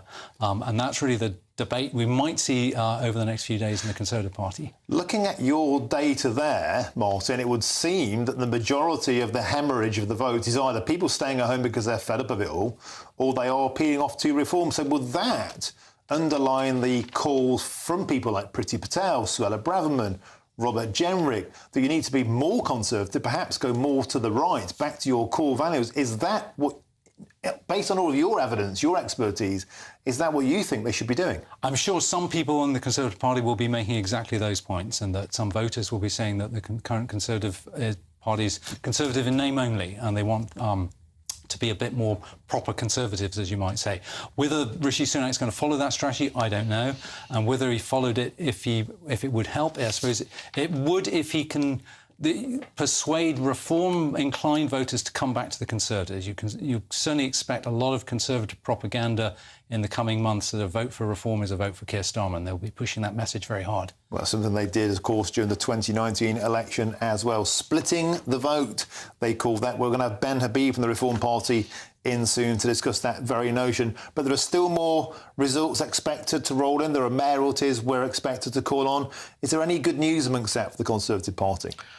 Well, the big good news, of course, was the fact that Ben Houchen has managed to hold on and hold on really quite significantly. Yeah, I mean, he did get a majority of 19,000, but a couple of things there. First of all, he likes to be seen as sort of levelling up in action. I think it's more about Ben Houchen and the investment and the energy that he's managed to bring to the region. As an individual, because he stressed that he was born there, he's grown up there, he plans to spend the rest. You know, he is really rooted in that community. Now, he turned up without the blue rosette. He said he forgot it. Rishi Sunak then pops up to try and share the glory. But so that's some good news for the Conservatives. But so far, you know, all the other mayoralties are going Labour's way. York and North Yorkshire, that's Rishi Sunak's constituency. Richmond is within that. North Yorkshire, traditionally fairly true blue, although York, Labour, notably. It's quite embarrassing to think that Rishi Sunak will have a Labour mayor. It is a bit, isn't it? It is a bit. But, you know, this was always, let's face it, going to be a really bad day for the Conservatives. We knew this, they knew this. And I think, obviously, there's been a lot of speculation in Westminster. Was this the point at which Tory rebels would move against the Prime Minister? Now, obviously, we've still got a lot of results to come. We don't know what's going to happen in London, though Sadiq Khan is predicted to still be Labour mayor tomorrow. Have you heard any rumour? I'm hearing from a lot of people this might be closer than people thought. Sadiq Khan was down as a 20-point ahead shoo-in, but I'm hearing it could be closer. Yeah, I'm hearing that too, because the polls did have him way, way, way ahead, and it's sounding like it might be tighter. I mean, you never know. You never know. And those, you know, they haven't even started counting, so we won't hear that till late tomorrow. I mean, of course, if Susan Hall took London, that would be gigantic. I wouldn't put money on that, but it would be gigantic. So let's see. What about the West Midlands? Because that, again, you know, that's a Conservative stronghold, but that's all changing. And interestingly, George Galloway has been backing a guy called Ahmed Yaqub, who's a TikToker with 184,000 followers. He thinks that he could severely take a lot of the Muslim vote, and that perversely could keep the Tory mayor, Andy Street, in power. Yes, it's said to be too close to call in the West Midlands with Andy Street. Again, Andy Street has run a campaign where he sort of disassociated himself in a way from the Conservatives, run it as his own man. He was very vocal in his opposition to Rishi Sunak ditching that leg of HS2 up to Manchester. It seems like they have been hit by, first of all, the fact that Birmingham Council, Labour Council, went bankrupt, and the ramifications of that, and also the fact, obviously, plenty of Muslim voters in Birmingham, and it does sound like a lot of them are turning away from Labour over Labour's stance about the war in the Middle East, and we've seen that in the fact that they lost overall control of Oldham Council, didn't they? Where we'd had Labour councillors basically give up, abandon the Labour Party, and 5 independents elected there on a very pro-Palestine platform. So it'll be very interesting to see if Andy Street hangs on, and it looks like he just might. And we're going to be discussing that in the next hour. In fact, we're going to be joined by a councillor from Oldham who's got some very, very interesting things to say about what he believes we should be very mindful of the fact about Muslim bloc takeovers of towns and what that can mean. Do you think, Martin, that is something that's of concern? Labour Party hemorrhaging votes in very targeted, very localised campaigns like this. Is that something that could shape the future electoral map moving towards a general election? Well, certainly it'll be something that's in the Labour Party's mind, and they'll be pulled in 2 directions. That if they were to move to be a pro-Palestine direction, that would help them in some of the Muslim majority or strong Muslim areas, seats in the country. And the kind of studenty areas and the younger voters who seem to be on these protests. On the other hand, taking the position they're taking now appeals more to those traditionally conservative parts of the rural parts and south of England, where they're gaining more seats. So I think they've made the calculation that there's more to be gained with their current position on Palestine than there is to be gained by changing it. OK, and Catherine, do you think there'll be a period of reflection in the Conservative Party HQ? Talk already of a leadership challenge, but really, is that the kind of carnage that the membership, that the electorate wants? Do you think there will be letters going in? Do you think that we can see a standoff there, or really is it just time to get this over with and go to the polls? At the risk of making predictions, which is a dangerous thing to do in politics, I suspect that the wind has gone out of the sails of the rebels a little bit. Right. If Reform had come second in Blackpool South, if Ben Houchen had lost in Tees Valley, if Andy Street loses, then I think they might have had a bit of momentum. At the moment, even people like Dame Andrea Jenkins are pretty much saying, I accept there's not going to be enough letters go in. We're going to be stuck with Rishi Sunak, and we'll just have to make the best of it. When Dame Andrea Jenkins is saying that suggests to me... But, of course, we've still got a lot of results. Losing the ability to speak. We've still got a lot of results to come, and of course MPs are going to be in their constituencies chewing over these all weekend, plotting on the WhatsApps. So let's see what happens next week. Superb stuff. And just to repeat, what was that wonderful phrase you came out with about the Conservative voter? Wide spectrum repulsive. But I just echo Catherine's point that I think there's no evidence that the Conservatives have a leader who would be more popular with the public than Rishi Sunak. I think there'd be a mistake to ditch him at this stage. Wide spectrum repulsive. You learn something every day. Martin Baxter and Catherine Forster, absolute pleasure. And we'll have more of you, of course, in the next hour. Now, we'll have lots more on that story at 5 o'clock, and there's plenty of coverage on our website, gbnews.com. And you've helped to make it the fastest growing national news website in the country. So thank you very much. So we'll be bringing you all the latest election results and reactions, and I'll soon be joined in the studio by the Deputy Leader of the Reform Party, Ben Habib. I'm Martin Daubney on GB News, Britain's News Channel.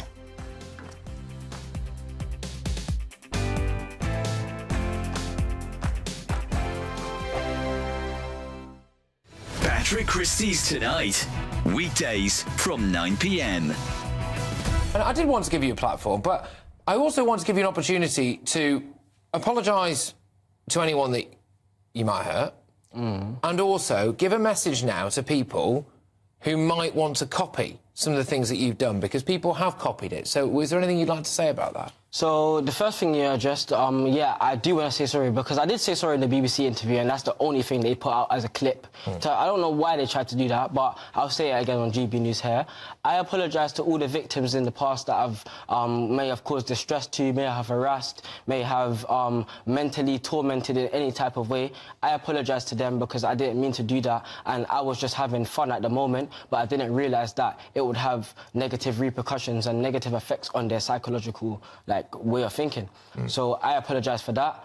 And also, the one thing I have to say to young people is social media isn't real. Like, what I've portrayed to the guys on the internet is that I'm this cool, I don't give a toss about anything.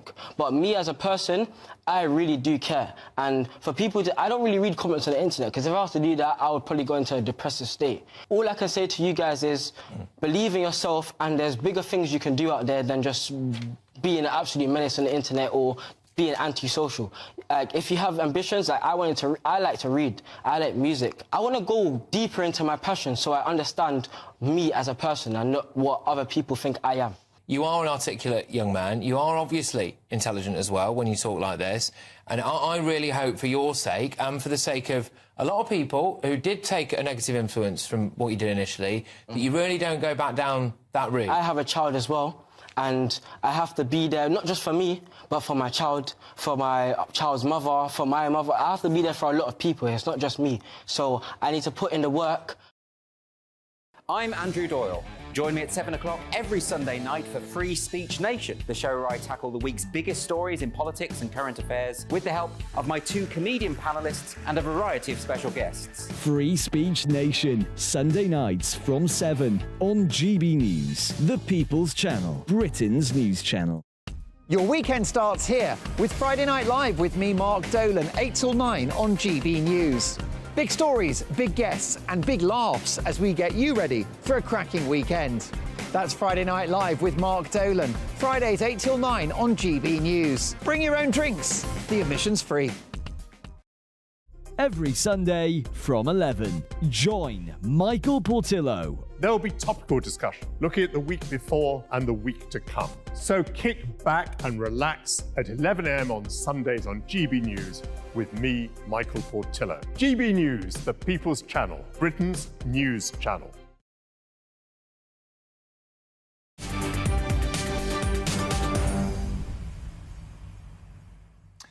Welcome back. It's approaching 4:23. I'm Martin Daubney and this is GB News. Now, Reform UK leader Richard Tice has said it's a very good day for the party as Reform UK candidate Mark Butcher came third, just 117 votes behind the Conservatives, of course, in Blackpool South. Now, Reform Party leader Tice told GB News that the party is making huge strides.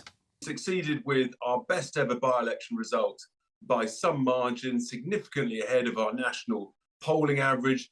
Many people in the media have now got egg on their face. They said we couldn't do it. You know, we were a virtual party. Well, we've just proven them completely and utterly wrong. Well, Richard Tice there in jubilant mood. I'm joined in the studio by the Deputy Leader of Reform UK, Ben Habib. Ben, welcome to the studio. So you came a nice third, just 117 votes behind the Conservatives, but be honest, you should have beaten the Tories in that seat, don't you think? They were on their knees, up to their necks in sleaze. That seat, as a second place, it was there for the taking. It didn't quite get there. Yeah, I was mentally remarking at what Richard was saying. Didn't he speak incredibly well? It makes you proud to be a member of Reform UK. But, yeah, so we didn't quite get there. We wanted to get there. But remember, Martin, there are two things with which we're grappling that the Conservative Party and Labour Party don't have to grapple. The first is that everyone in the country knows who they are and they basically know what they stand for. And they have their tribal voters. Not everyone in the country knows who Reform UK are. We're making inroads, we're steadily making progress, but we got that vote without being an established party. And remember, back in October, we were polling 5%. In my by-election, we got 13% in Wellingborough. That was a few months ago. Now we're 17%. We did want to beat the Tories into third place. Of course we did. But, you know, 171 votes, it's a rounding error. The point is that the political wind is in our sails. People are, as I mentioned, getting to know us. And once they get to know us, they'll get to know our message and they will realise that nothing of the legacy parties offers remotely something close to what we offer, which is a 180-degree change in direction in the governance of this country, which it desperately needs. A lot of people, of course, inevitably are saying that the Reform Party are Sir Keir Starmer's 12th man. You're doing their job for him by splitting the Conservative vote. You'll simply allow Starmer to roll into Downing Street. You're almost providing the champagne. What do you say to that? I would say Rishi Sunak is the Labour Party's 12th man. No, what we're doing, and, you know, and again, we've seen this repeatedly in the by-elections, is people aren't voting.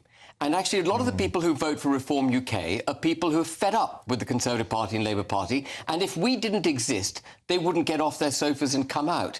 I think we're actually improving voter turnout. Of course, we're taking voters from the Conservative Party, but we're also taking voters from the Labour Party. Remember, there are many supporters, historic supporters of the Labour Party, who are proud of being British, who want small c conservatism, who want aspiration. They want the economy growing. They don't want this wealth redistribution. They want immigration slashed, you know, and we offer that agenda. The Labour Party doesn't do it, and I'm sad to say the Conservative Party doesn't do it. What you're describing there is the spirit of Brexit, the spirit of the Red Wall. Ben, I was struck. We did a lot of packages on the situation in Blackpool South. A town on its knees, a town at the end of the line, a town that's been forgotten. It's been the dumping ground of so many social blights, from unemployment to asylum seekers moving into the area because the housing stock is being hoovered up by landlords, sold to the government. In fact, I'm afraid, Ben Habib, we have to cut now. I think we have the declaration of the East Midlands Mayoralty is happening now. Can we cut to that live?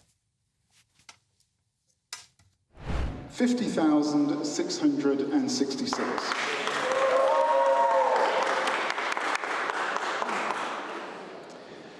Bradley Benjamin David, commonly known as Ben, the Conservative Party candidate, 129,332.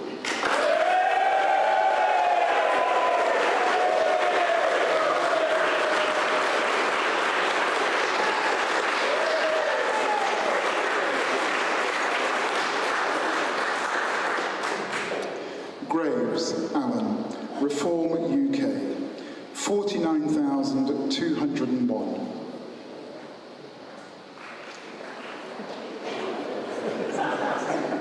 Ralph Matthew James, commonly known as Matt, Independent, 23,359.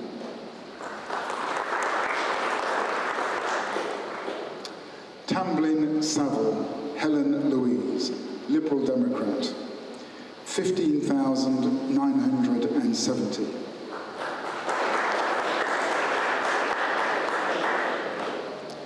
Ward, Claire Margaret, Labour and Cooperative Party, 181,000.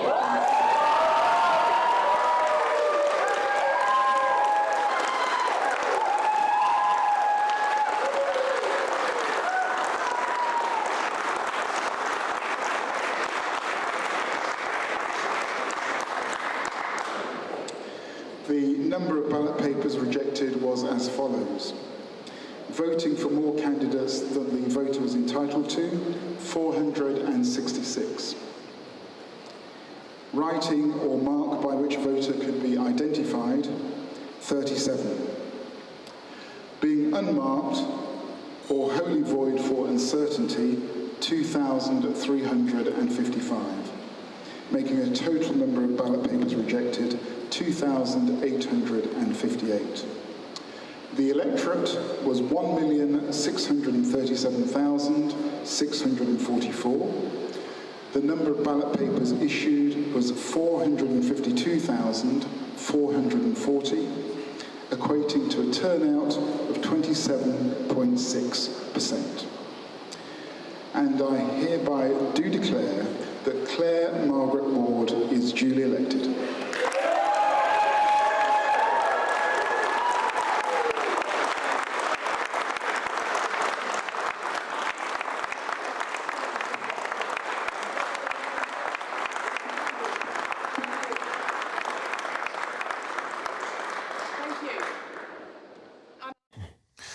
And there we have it. So Claire Ward of the Labour Party is elected as the first ever mayor for the East Midlands. And, of course, she is the Labour Party candidate, Ben Habib.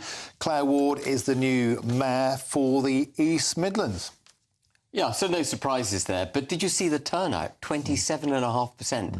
I mean, turnouts are really down right across the board. And as I was saying before they announced the result, you know, that's because I think most people are utterly disillusioned with the main parties. And we did all right. We got just under 50,000 votes, just pipped from third place, sadly. So I think we were in fourth place, if I got the numbers right.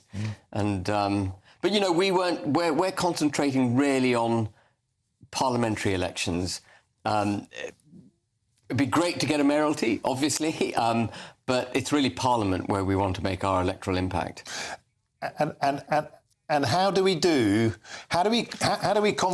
that apathy? We spoke to Martin Baxter from Electoral Calculus earlier. He did some fascinating analysis of where the Conservative vote is going, and it's approximately equity in those going to reform and those staying on their sofas. How do you get those kind of disenfranchised, uncoupled, pessimistic Conservatives? How do you get them out? Well, we are increasingly getting them out. You know, as I said, last year we polled 5% in Tamworth, 13% in Wellingborough a few months ago, now 17% in Blackpool South. And we are a smidgen behind the Conservatives in the national poll. And if we can overtake Conservatives in a national poll, I think you'll see a seismic impact on electoral behaviour. People will suddenly realise that actually the second most popular party in the United Kingdom is Reform UK, not the Conservatives. We'll become the opposition for the Labour Party, not in Parliament, but in the nation. And people will be attracted out to vote for us. They'll be looking more closely at our policies. They'll realise we stand for the working and middle classes. They realise that we're going to ditch net zero, which is so damaging for the working and middle classes. They'll realise we're going to promote private enterprise, generate growth, all these things that were traditional Conservative values, you know, it'll be Reform UK delivering them. If all of those principles didn't get the UKIP party a single candidate into the House of Parliament or the Brexit party, how can you do it? Because at the time that UKIP was at its zenith, the Conservative Party was actually quite popular. Right now, the nation is facing an existential threat at multiple levels: economic, social, political, constitutional. Everything you look at in this country, we are threatened. And we've been delivered to that point by the Conservative Party. So people have to wake up and realise that they can't go on voting for the same old, because they'll get the same old. And frankly, this is... You know, we're on the precipice of disaster. I really mean, that's why I'm in politics, Martin. If people don't start voting for change, we won't be able to improve the country. So people have just got to do it. They've got to get the courage to come out and not reward failure as they have done in the past, and give Reform UK a go, because we will genuinely deliver for this country. OK, Ben Habib, you certainly had your Weetabix. Always a pleasure and never a chore. Now, loads more coming up in the show, but first it's your news headlines, and it's Sam Francis.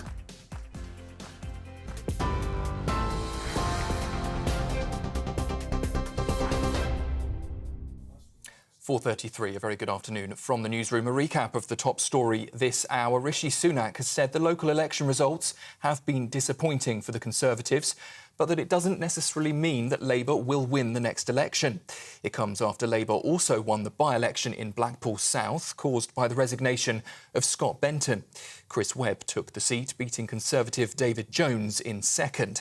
Labour leader Sir Keir Starmer has called that win seismic. Well, Labour's local election gains across England and Wales also include winning in key areas, including Rushmore in Hampshire for the first time. Labour also won Thurrock and Hartlepool, but the Conservatives did hold Harlow. If you're watching on TV, you can see here the latest council results from across England. More results will follow into tomorrow, including the West Midlands and London's mayoral results. And Labour has won another mayoral election, this time in East Midlands, where residents were voting for the role for the first time. Claire Ward beat Ben Bradley, adding to significant losses for the Conservatives in the local elections. So far, Labour's gained 80 seats and taken control of 5 more councils in England.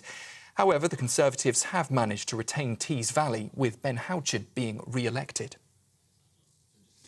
In other news today, a 15-year-old boy has been found guilty at Leeds Crown Court of murdering Alfie Lewis, also 15, who was stabbed to death in full view of pupils leaving a primary school in Horsforth. Last November, the schoolboy, who was 14 at the time, admitted stabbing Alfie with a 13-centimetre-long kitchen knife that he'd brought from home, but denied murder.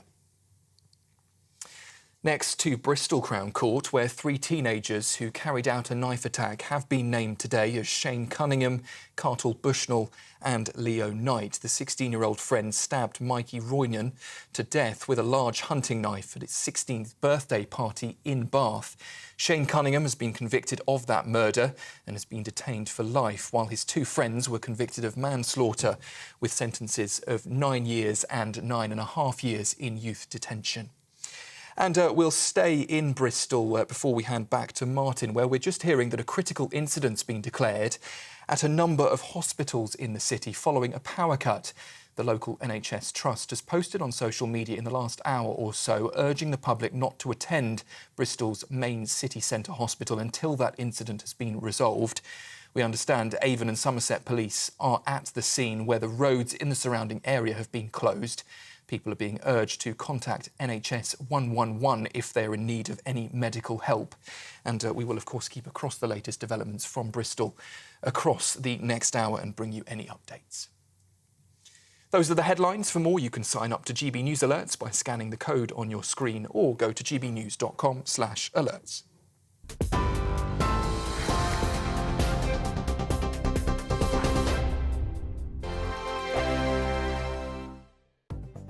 The latest GB News travel.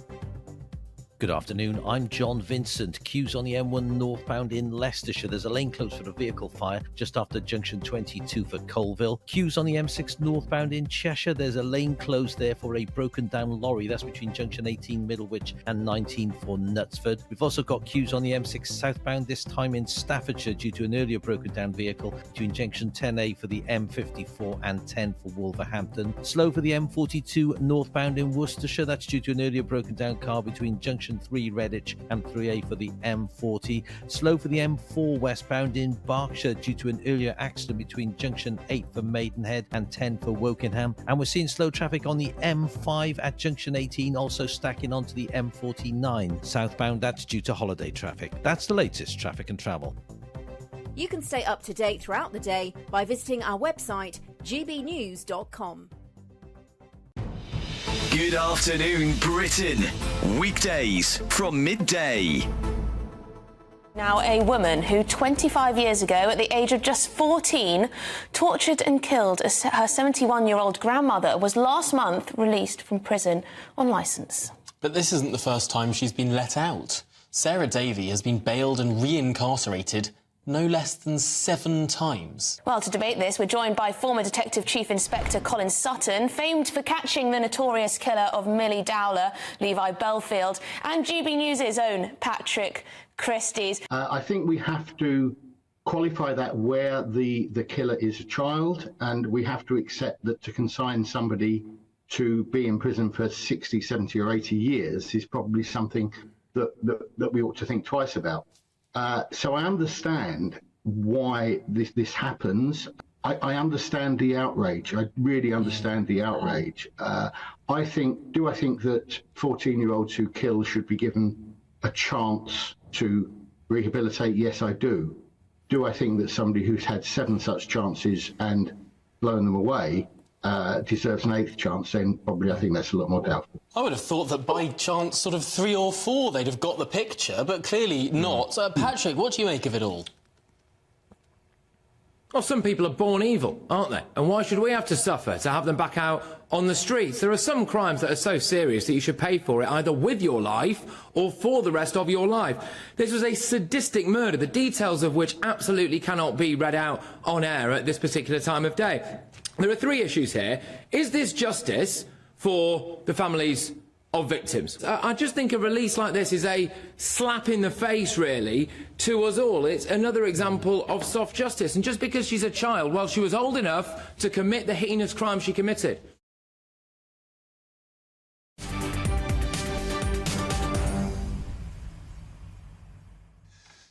Welcome back. It's 4:40. I'm Martin Daubney and this is GB News. Now, the UK has offered the Republic of Ireland the chance to join in on the Rwanda scheme amid a growing row between the two countries over asylum seeker returns. Indeed, the Prime Minister, Rishi Sunak, made clear that the UK will not accept migrants from Ireland back into the UK. And this follows a rise in migrant-tented cities in Dublin, which Irish police have set about dismantling this week. Well, a lot to unpick there, this borderline insanity. And I'm joined now by GB News' Northern Ireland reporter, Dougie Beattie. Dougie, welcome to the show. Always a pleasure. It's fair to say we have a massive standoff over the Irish border. What's the latest? Well, we do indeed. And this morning, Simon Harris, the new Taoiseach, the Irish Prime Minister, appeared here at Stormont for talks with the parties here. And first of all, he met the Sinn Féin First Minister, Michelle O'Neill, and alongside her was the Deputy First Minister, the DUP's Emma Little-Pengelly. After they met, they came out to the steps of Stormont Castle. They only allowed 3 questions by the media in total, and rather unfortunately for Simon Harris, one of those questions was about what he would do about the deal that was offered to him by Rishi Sunak, and this is what he had to say. Well, look, can I just say in relation to that issue of Ireland and Rwanda, that's more satire than news. Ireland has its own policy in relation to migration. We have every right to have our own policy, and indeed we'll seek to advance migration policy through our membership of the European Union.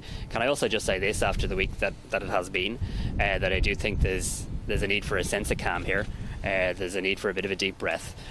We have a common travel area between the two islands. That's a common travel area that's in place for a very long time, when both countries were in the European Union, and it's still in place now when one country is within the European Union and another isn't. And I'm determined to work as Taoiseach constructively to make sure that the common travel area is protected, that the common travel area is never abused. And in fact, there's a range of measures we need to take at an Irish level in terms of improving our migration systems. Well, you can see from that, Martin, that he was extremely careful to try and diffuse tensions, that Helen McEntee, his Justice Minister, made that comment that over 80% of the migrants going into the Republic of Ireland were, of course, coming across from Northern Ireland. And astonishingly, the Deputy First Minister actually said the opposite, that there was so much coming from the south into the north.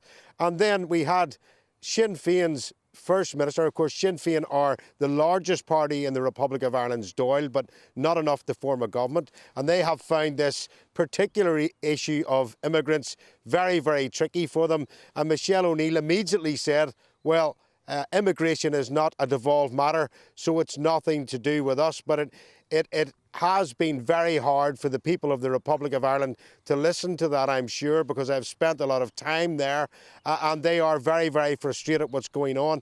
And as you've said, there have been so many tented villages removed, being sent to high-class hotels, many of them that I couldn't afford to stay in and around Dublin. And of course, as we reported last week, many of these immigrants have now appeared in very well-off villages in one of the most picturesque areas of Ireland, and the people of the Republic of Ireland are very frustrated and saying that their social or their political classes are not listening to them.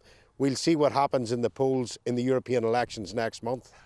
Indeed, Dougie, I think we have some footage that GB News secured of that. And as you said, they cleared away the tented village from central Dublin. And look at this here. They took them down the road to a luxury hotel, Dougie Beattie, which many people in that area tell me they can only dream of staying in, and yet the taxpayer is footing the bill.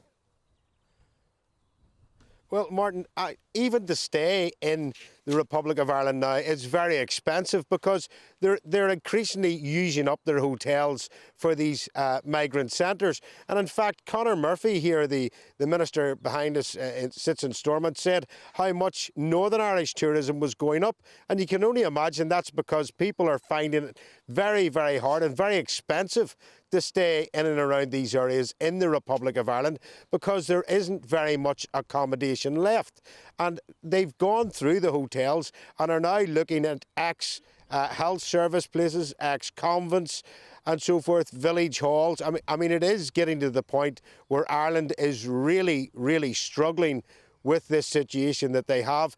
And to hear Simon Harris say today that they are following EU regulation and legislation will frustrate an awful lot of people in the Republic of Ireland. And Dougie Beattie, as you so succinctly put it, let's see what happens at those European Union elections in June. I think the people might roar their disapproval. Dougie Beattie, always an absolute delight to have you on the show. Thanks for joining us live from Northern Ireland. Now, coming up, there are plans for an underwater tunnel that connects, wait for it, it connects Africa to Europe. It could be built by 2030, £6 billion, a tunnel to Africa. What could possibly go wrong? I'm Martin Daubney on GB News, Britain's news channel.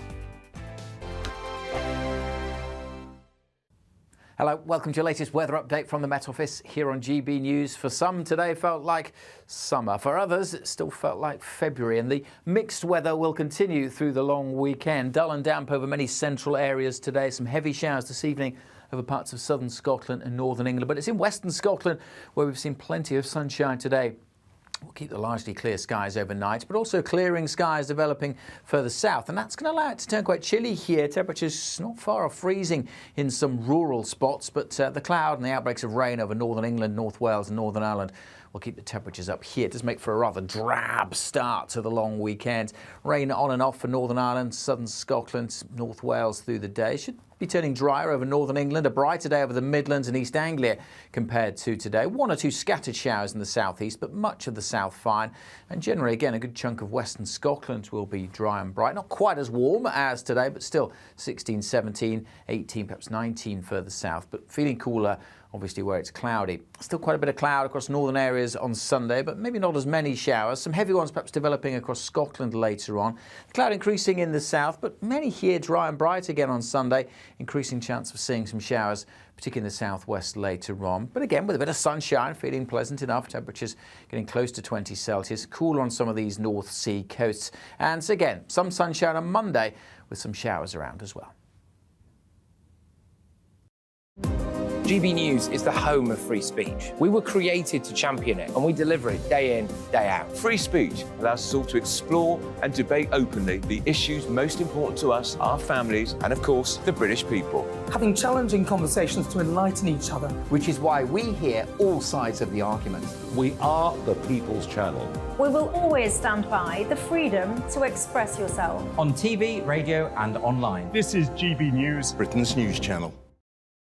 Join me, Neil Oliver, every Sunday night at 6 p.m. on GB News. And if an hour is not nearly enough for you, go to gbnews.com for special extended episodes online every Friday at 9 p.m, where we can truly get into the nitty-gritty of what's going on. GB News, Britain's news channel. Join me, Camilla Tominey, every Sunday at 9:30 when I'll be interviewing the key players in British politics and taking them to task. This report basically says that he's not fit to stand trial. With an upcoming election looming over Westminster, now is the time for clear, honest answers. I agree. And that's precisely what I'll get. Is he indecisive? Incompetent? That's the Camilla Tominey Show at 9:30 every Sunday on GB News, the People's Channel, Britain's election channel. I'm Patrick Christie's. This is GB News, the People's Channel, Britain's news channel.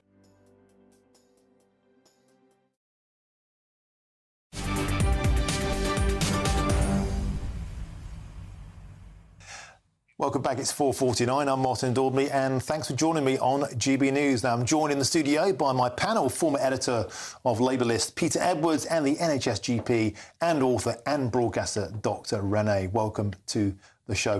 Now, I want to talk to you now about a story which I thought was an April Fool's story. It isn't an April Fool's story, although it came out on May the 1st. Plans to build a tunnel, a £6 billion tunnel between Africa and Spain, Morocco to Spain. Now, this isn't a pipe dream. A Moroccan minister and the Spanish transport minister have actually sat down and discussed this. A tunnel to Africa. What could possibly go wrong? I mean, like you, Martin, I thought it was a joke too. Immediately I thought about it. I saw herds of people just congregating around the opening of the tunnel, just like they did in Sangert when the the Channel Tunnel was open and started thinking how many lorries they could jump on the back of. In 2021, 9,000 people managed to come through the Channel Tunnel to the UK illegally on the back of lorries.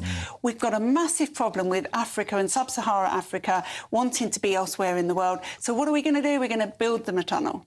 It's crazy. Peter Edwards, we talk a lot about safer routes, and of course the sea route is perilous. With that in mind, the nice tunnel, roll out the red carpet, are you in favour? No, I mean, to start with, I thought it was another Boris Johnson idea for a grand projet, which we know he likes. But joking aside, I think we all agree, wherever you view the migrant crisis, it is terrifying.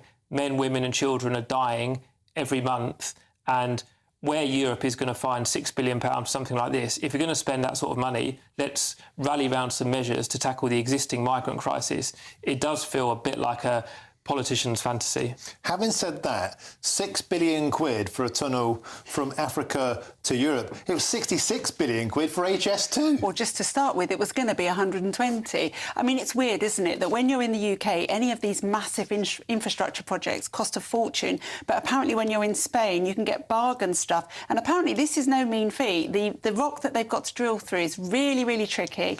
It's only the advance of technology that means it can now happen. So you're right, Martin. How come they can do it for 6 billion quid?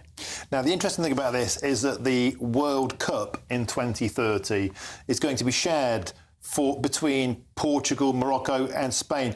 In fact, I'm afraid we have to go to Sir Keir Starmer. We're cutting to Sir Keir Starmer now live. It's great to be here.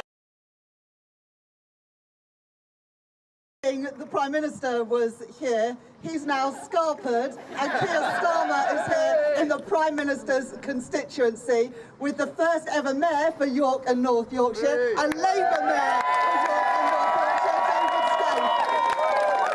And David, you've run a superb campaign here in North Yorkshire. A campaign to be really proud of, hopeful, optimistic, with a great team here from across the region. Promises that were fully costed. Serious business experience, not a load of gimmicks. And I know that as you put those pledges into practice, you will deliver for people from Harrogate to Helmsley, from Richmond to Ripon, from Scarborough to Selby. And you will make a fantastic mayor for this region. And the voters have sent a clear message today, even in the Prime Minister's own backyard, that it is time for change. And under Keir's leadership, there are no no-go areas for Labour anymore. It's time, though, now for a general election so that voters can make their voice heard right across the country. Labour are ready to serve, ready to lead, ready to rebuild Britain under Keir's leadership. And it's now my great pleasure to introduce my friend, our leader, Keir Starmer. Thank you very much.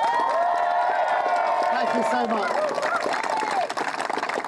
York and North Yorkshire, and we stand here. It's an amazing moment in history to have a Labour victory here. We've had really good results across the country all day long, but this is a very, very special moment, David, to become the mayor here. And thank you to the team for all the fantastic work that they have done, because through the villages and the towns of North Yorkshire, people have voted for change. They voted for Labour, a changed Labour Party, able to earn the trust and respect of voters in York and North Yorkshire, right in the Prime Minister's constituency. I think we're in his constituency now, celebrating this victory, and that sends its own message.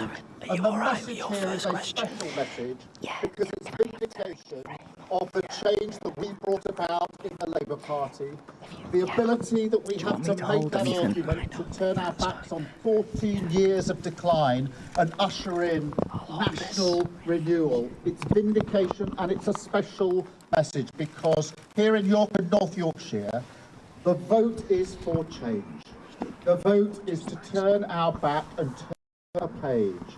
People are fed up with a failed government, and they've registered that here in the vote that they cast yesterday. They're fed up with the mess and the division and the chaos, the sewage, the hospitals that don't work, the infrastructure, the potholes. You could go on and on and on. An absolute long list of failure. But it's not just turning our backs on failure, it's ushering in a changed Labour Party with a plan for Britain, a plan for our NHS to get it back on its feet, a plan for our infrastructure and our hospitals, a plan for our young people, a plan to take back control of our streets and deal with antisocial behaviour. We've had a positive case, a positive campaign here, and I'm very, very proud to stand here as leader of the Labour Party to celebrate this historic victory, and it is a historic victory. These are places where we would not normally have had a Labour Party success, and we've been able to create that success and persuade people to vote for us. And I say to every single person who cast their vote for Labour here yesterday, thank you for putting your trust in Labour. We will not let you down. We have heard your message of change, and we will deliver for you a better Britain. Thank you so much, and well done, David. Thank you.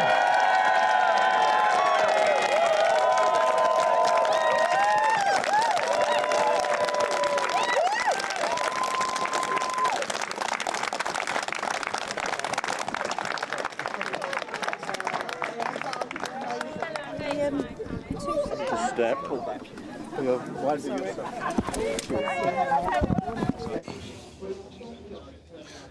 OK, that was Sir Keir Starmer there, jubilant, introducing the Mayor of York's and North York's David Scaife. Peter Edwards, particularly, I thought, twisting the knife there, saying it's a delight to be in the Prime Minister's constituency.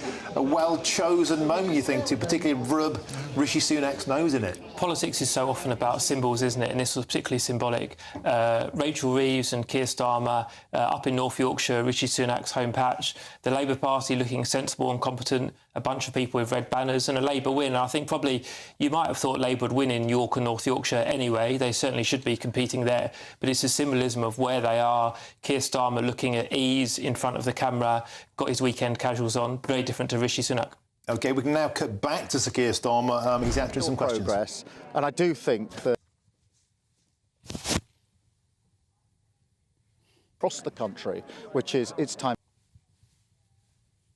Harry. Thank you. How you doing? Very good. Very, very good. OK, so Keir Starmer there doing a bit of a robot dance, getting frozen in time. Let's come back to the studio. Dr. Renner, you won't be frozen at all about this. What does this say, do you think, about the state of the... We expected this to be a Labour mayoralty, but it's starting to feel now like there's a big change afoot, a big change afoot. And I think it's no accident that he chose to announce this right, parking his tanks, literally, on Rishi Sunak's lawn in his constituency. Lots of voting when you've had, a party that's been in for so long is about messaging, isn't it? And the message that people are getting at home.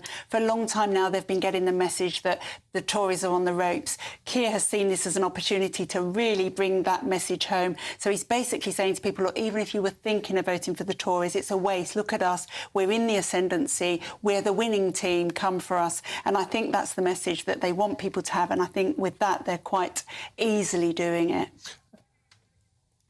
And Peter, just saying in the break there, a poll last week, a survey showed that 30% of GB News viewers, even who you think wouldn't be naturally Labour voters, are planning to vote for Labour. And looking back to the election in 2019, you campaigned in that. I stood in that election. The notion when we were into the depths of Corbynism, that moderate red wall voters, just a bat of the eyelid later, would be turning, as we've seen yesterday, to the Labour Party in big numbers. Say what you like about Sir Keir Starmer, he's changed the Labour Party. Yeah, it tells us a couple of things. First of all, GB News has a lot of viewers outside London, particularly so when looked at proportionately, which may not be the case for the BBC, which is a little bit London-centric. But yeah, Keir Starmer's changed the Labour Party, and you heard him use that phrase today, and they're really on message. Labour's changed party, Keir Starmer's changed Labour Party. That's written into pretty much every Labour press release. And it's because of that.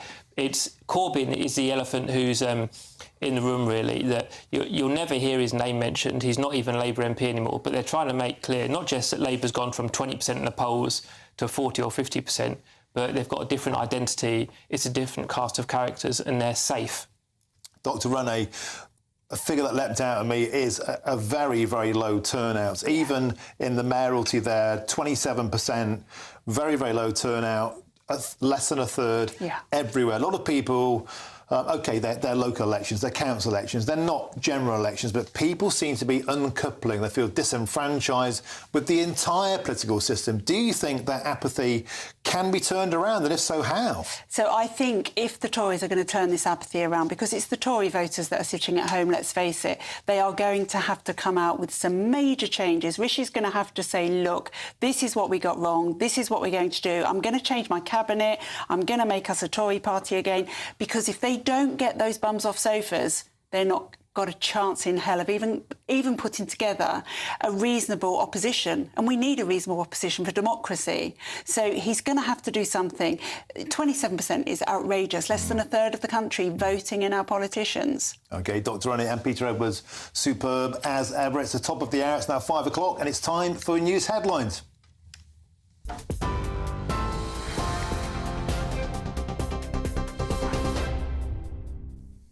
Very good afternoon to you. It's just after 5 o'clock. I'm Sam Francis. The headlines this hour. Labour has won another mayoral election, this time in East Midlands, where residents were voting for that role for the first time. Claire Ward beat Ben Bradley, adding to significant losses for the Conservatives in the local elections. So far, Labour's gained more than 100 seats and taken control of 6 more councils in England. The Liberal Democrats have also made some gains. Party leader Sir Ed Davey has pledged to make the Conservative government history. People from around our great country have had enough of this out-of-touch Conservative government. They've had enough of being taken for granted and being let down. It's time for change. And across this country, from Cheltenham to Dorset, from West Oxfordshire to here in Winchester, so many people, including lifelong Conservatives, are switching to the Liberal Democrats to make that change happen. Well, the Conservatives did manage, though, to retain Tees Valley, with Ben Houchen being re-elected there. Rishi Sunak says that it's evidence that people will stick, he says, with the Tories come the general election. Keir Starmer came here twice, Rachel Reeves came here 3 times, but even they couldn't dislodge Ben and the fantastic Conservative team, right? And they also threw a lot of mud, it needs to be said, in this election, because they were angry that Ben has delivered more for this region in 7 years than Labour Party managed in 30 years. Well, let's take a quick look at the latest council results from across England. If you're watching on TV, you can see here those results on the screen. By the end of tonight, most council results will be in. We'll keep across those for you here on GB News throughout the afternoon. More results will follow into tomorrow, including the West Midlands and the results for London's mayor. In other news, a 15-year-old boy has been found guilty at Leeds Crown Court of murdering Alfie Lewis, who was stabbed to death in full view of pupils leaving a primary school in Horsforth in Leeds last November. The schoolboy, who was 14 at the time, admitted stabbing Alfie with a 13-centimetre long kitchen knife that he'd brought from home, but denied that murder. And to Bristol now, in the Crown Court there, where 3 teenagers who carried out another knife attack have been named today as Shane Cunningham, Cartel Bushnell and Leo Knight. The 16-year-old friends stabbed Mickey Roynan to death with a large hunting knife at a 16th birthday party in Bath. Shane Cunningham has been convicted of the murder and has been detained for life, while his 2 friends were convicted of manslaughter with, we understand, sentences of 9 years and 9.5 years in youth detention. Meanwhile, the trade union which represents senior civil servants will have its High Court challenge over the Rwanda bill heard between the 4th and the 7th of June. It's understood the government has told the High Court that the earliest dates individuals are expected to be removed to Rwanda is July 1st to the 15th. Defence Secretary Grant Shapps and senior military leaders have been sanctioned by the Iranian regime. 2 Royal Navy commanders who captained warships involved in shooting down Houthi rebel drones and missiles in the Red Sea are included in that list. One of them, the Commander Peter Evans, is currently stationed in the Red Sea at the helm of HMS Diamond. The Metropolitan Police Commissioner has called for a much fairer oversight process after 2 firearms officers waited more than 5 years before finally being cleared of wrongdoing. That was for tackling and shooting a dangerous armed robber. In December 2018, the officers had been following a vehicle linked to a gang of armed robbers in the Wimbledon area of southwest London. Scotland Yard said the officers had believed that one of the men, Brooklyn McFarlane, was armed and posed an immediate threat. They both fired one shot each. One of those shots did struck McFarlane and the other struck a nearby building. He was then arrested a short time later and treated for non-life-threatening injuries in hospital. McFarlane was eventually sentenced to 13 years in prison for conspiracy to commit robbery and other offences. Well, that's the latest from the newsroom for now. More to come in the next half hour. Until then, you can, of course, sign up to GB News Alerts. Just scan the QR code on your screen or go to gbnews.com/alerts. Now, though, it's back to Martin.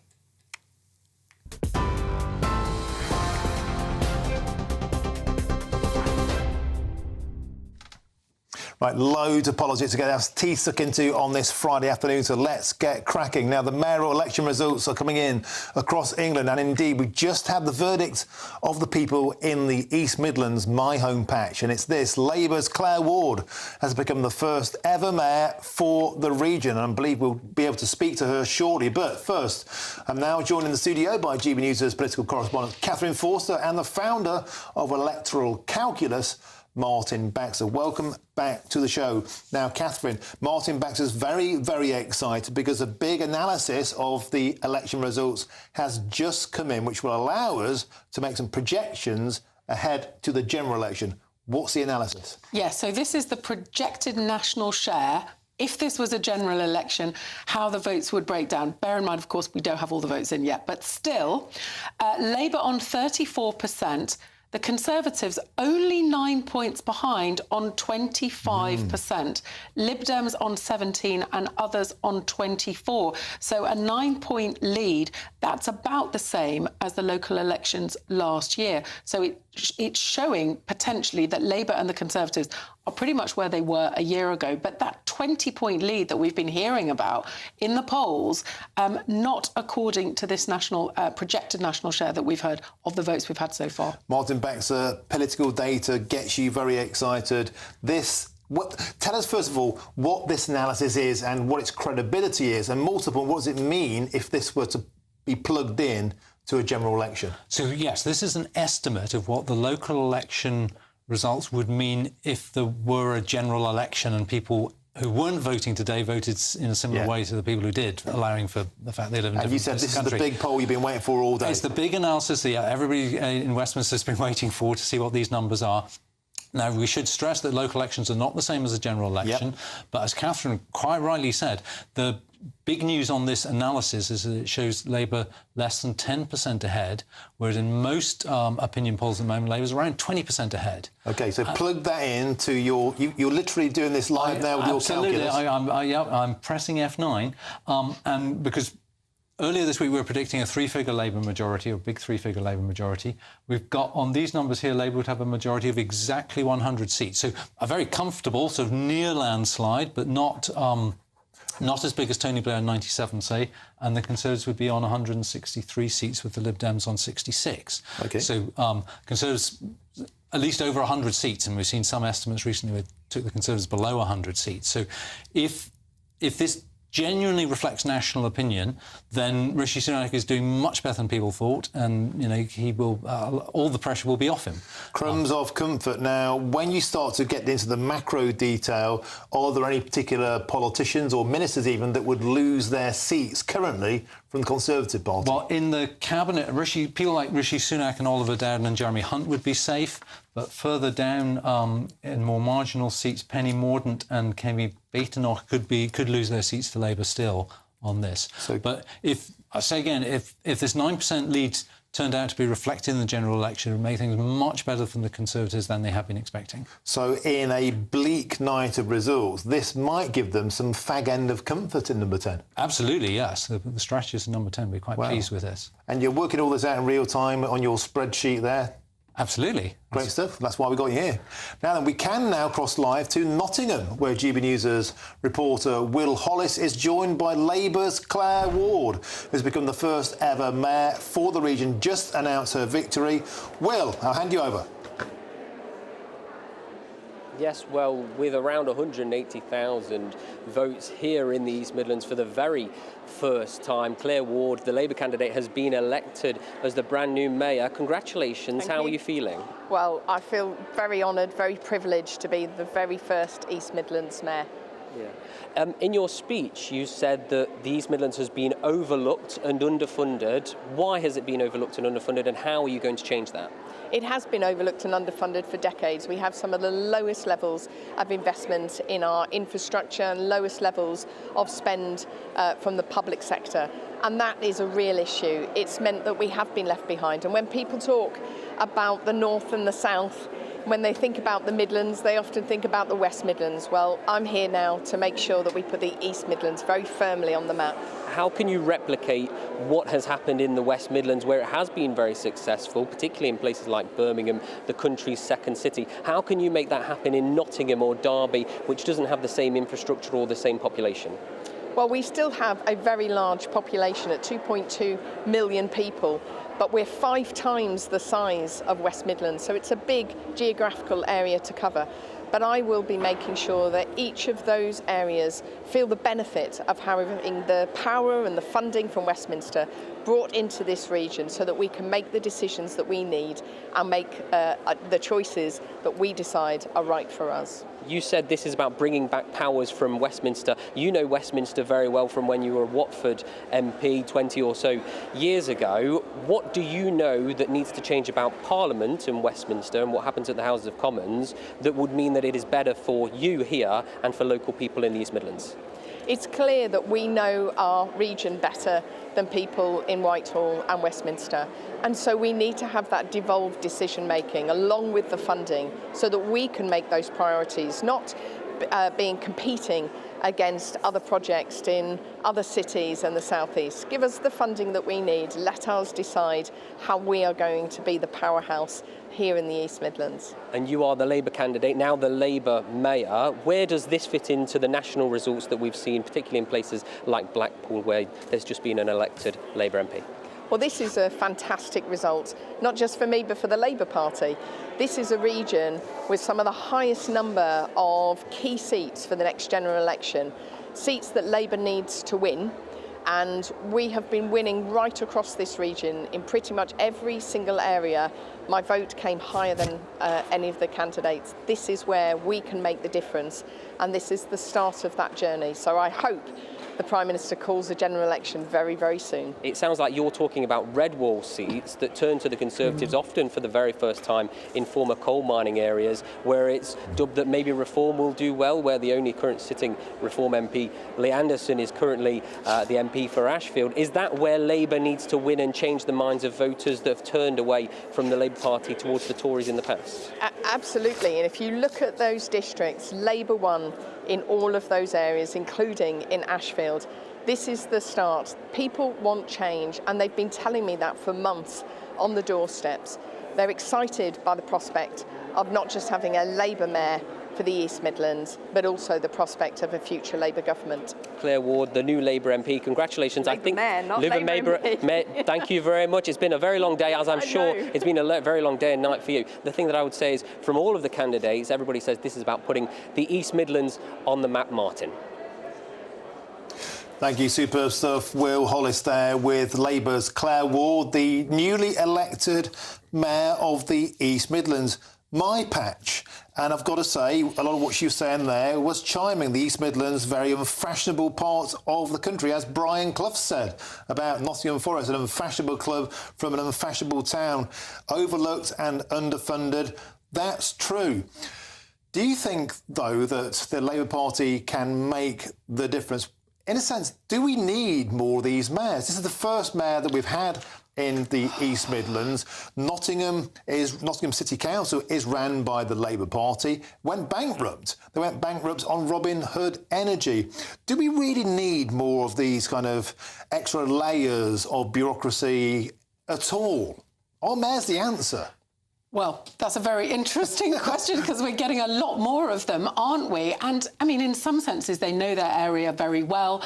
Who better to know somebody like Andy Burnham or Ben Houchin? You know, they really know their patch and they have a lot of power and influence and they can use that for the good of the local area. But, you know, a lot of people are pretty disillusioned with politicians, full stop. So more politicians. I don't know. And, I mean, it is something. Obviously, this has all happened. These new mayoralties have come on the Conservative Party's watch, but this is something that Labour are very much up for. They have promised that, you know, they will give back control to the people, more to local areas. So this is a pattern that if Labour gets in, I think we can expect to see more and more devolution. But whether that is a good thing or not, well, that's a matter for discussion. It is. And Martin Baxter, once again, we saw pretty low turnout in these elections, like 26, 27%. Is that a reflection of the fact you think people aren't especially bothered about mayors, or is it just a reflection of the fact people are disillusioned, full stop, or is it just a local election and this is normal? Probably all of the above, I would say. The turnout at local elections is always lower than it is at general elections. But in terms of whether mayors are popular, there was one actual public vote on this, which was in Bristol, where they had a mayor, and then they had a referendum on whether they wanted to keep the mayor or get rid of him, and they voted no mayor. Yes. So they're not universally popular. I mean, in certain areas like London and Birmingham, you feel they connect with the public and they make sense, but in other areas, maybe not so much. But what it does do, Catherine, it sends out the message that we're winning here. And for a political party, especially in the Red Wall won the last election, and it almost certainly will win the next election. So the talismanic message of saying we're winning in the Midlands, that's got a huge value. Yes, absolutely, it does. And, you know, the local election results, more and more we're seeing Labour, Labour, Labour, Labour, by and large. But the Conservatives will take away from today Ben Houchin winning in Tees Valley. You know, that's what they're going to hold up. Look at this, look at this. But it does seem clearly Labour are doing extremely, extremely well. But I must say, this projected national share, if Labour are indeed only 9 points ahead and all the usual caveats apply, people don't come out, they sit at home, local elections, voting on different issues, etc. That doesn't suggest to me the Labour landslide, perhaps, that many people are assuming. And I think, you know, lots of people very cross with the current government, but is there a real excitement like we saw in 1997 when Tony Blair came in? It really doesn't feel like that exists. It might not matter because Labour will probably get into power anyway, but worth saying, I mean, whoever is in power after the next election, there's not a lot of money around, and I'm afraid these difficult times are not going to end anytime soon, are they? Just want to quickly end with you, Martin Baxter, just in case people are just tuning in. So that big analysis, 34% Labour, 25% Conservative, 17% Liberal Democrats, 24% others. How big the landslide, how big the majority would that translate to? So on our figures, we think that would be Labour would win around 375 seats out of 650 in the House of Commons. So that would be, they need 326 to win, so that would be a Labour majority of exactly 100 seats. So very comfortable indeed. But not as big as, say, Tony Blair in 97. And not the carnage expected. Do you think that might be a crumb of comfort tonight for the Conservatives? Absolutely, I'm sure they are. Superb. Sure. Martin Baxter, Catherine Forster, excellent. I really, really enjoyed that. We all love a bit of data, not quite as much as you, though. You absolutely love it. Anyway, coming up, big wins for independent candidates in Oldham. But could the war in Gaza tear the Labour Party apart? I'm about to speak to a councillor why he has grave concerns. I'm Martin Daubney on GB News, Britain's news channel. That was brilliant.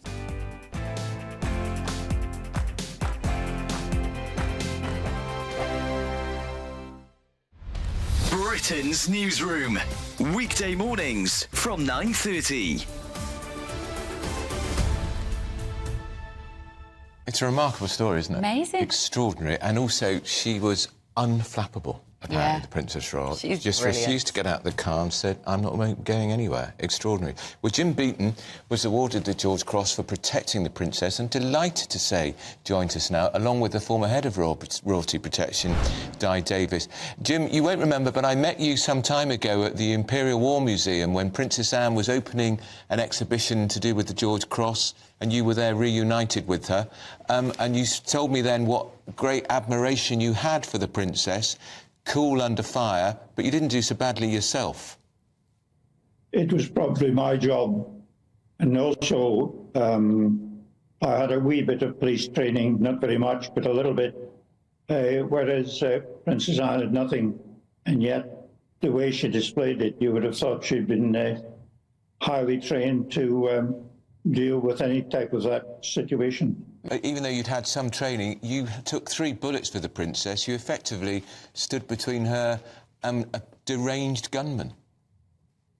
Well, I was supposed to be a protection officer, really, so I just tried to fuddle about. You must remember that back in 1974, there was no communication, and we were extremely lucky that Michael Hills, who was outside Clarence House and nearby, had got one of the fast police radios, or radios on his shoulder, so he was able to send a message out. Otherwise, we would have just been relying on the good old public to phone in and say there's something happening. Yeah. So times have changed drastically. Join me, Camilla Tominey, every Sunday at 9:30 when I'll be interviewing the key players in British politics and taking them to task. This report basically says that he's not fit to stand trial. With an upcoming election looming over Westminster, now is the time for clear, honest answers. I agree. And that's precisely what I'll get. Is he indecisive? Incompetent? That's the Camilla Tominey Show at 9:30 every Sunday on GB News, the People's Channel, Britain's election channel. Every Sunday from 11, join Michael Portillo. There'll be topical discussion, looking at the week before and the week to come. So kick back and relax at 11 a.m. on Sundays on GB News with me, Michael Portillo. GB News, the People's Channel, Britain's news channel. I'm Stephen Dixon, and thanks for joining us on GB News, Britain's news channel.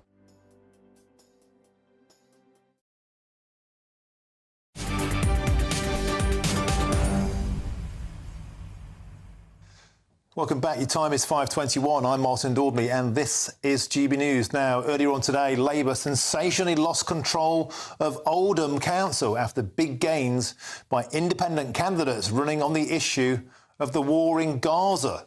Well, polling guru John Curtis said there is a trend of the Labour vote failing in areas with high Muslim populations. And Sir Keir Starmer also admitted that his party's stance on the Israel-Hamas war was a very strong factor for their defeat in places such as Oldham. Well, joining me now to discuss this is Oldham councillor Brian Hobin. Brian, welcome to the show. Thank you for joining us. So can you briefly tell us what happened? Who are the independents? What did they stand on and how did they win?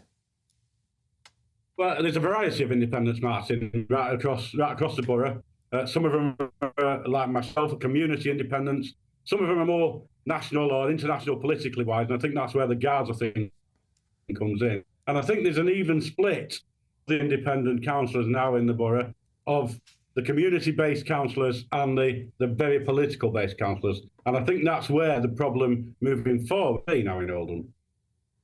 And so what we saw here are a group of Muslim councillors come together as independents, and they're standing on the issue of Gaza, which sounds extraordinary to people sat around the country who think, well, we live in Great Britain. Yeah, they're winning elections on the conflict in the Middle East, not in the Northwest. Are you concerned about that?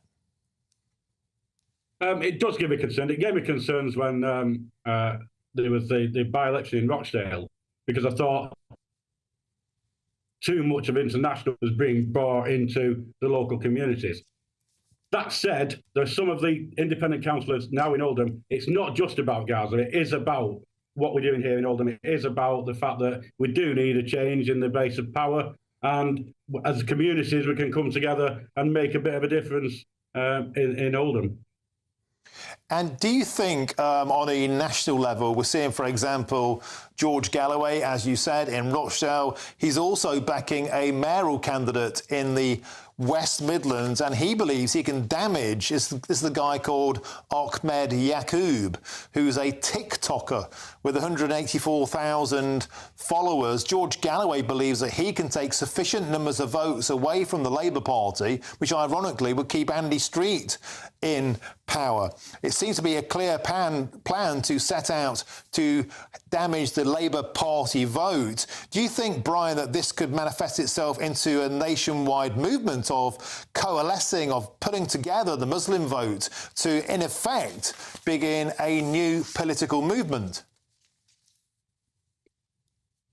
I personally don't think it will do that, Martin. I think we're going to have problems in bringing all these independents together because they've all got different agendas, and I think some of the agendas will not be relevant to the local people. I don't think the Gaza effect will be that relevant, certainly not relevant to the people in my constituency, even though we've got the feelings for it. But I think there's too many angles that the independents are going at, and whether we can bring them all together to work together is a different matter. It should be, on the local side, it should be local community issues. And unfortunately, people's egos may get in the way because we've had that. People might be wanting to push a different agenda. We need to bring it back locally at this level, definitely.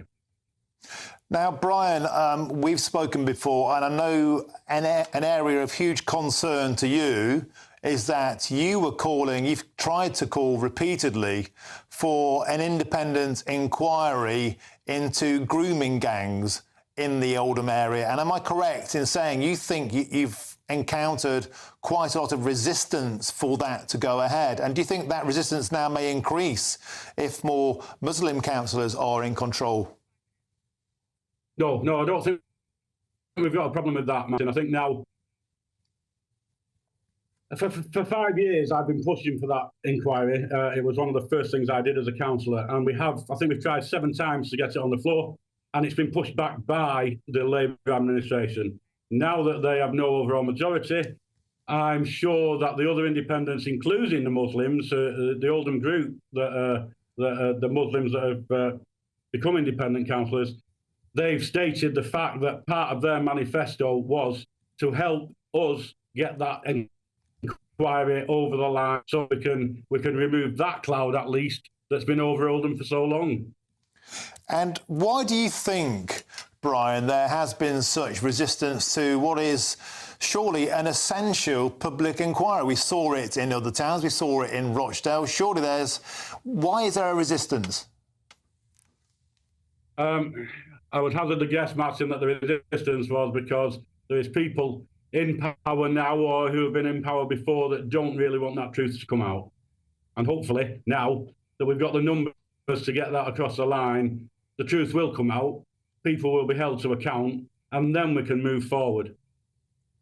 And this sounds like exactly the sort of thing that councils are there for. You know, you've got your fingers on the pulse, you know exactly what's happening in the community, in every ward. You know, you're right in there. You're not like an overseeing Westminster politician who spends most of their time in London and very few meetings with local ward councils. You're actually in there. You're getting stuck in. This is precisely what councils should be doing.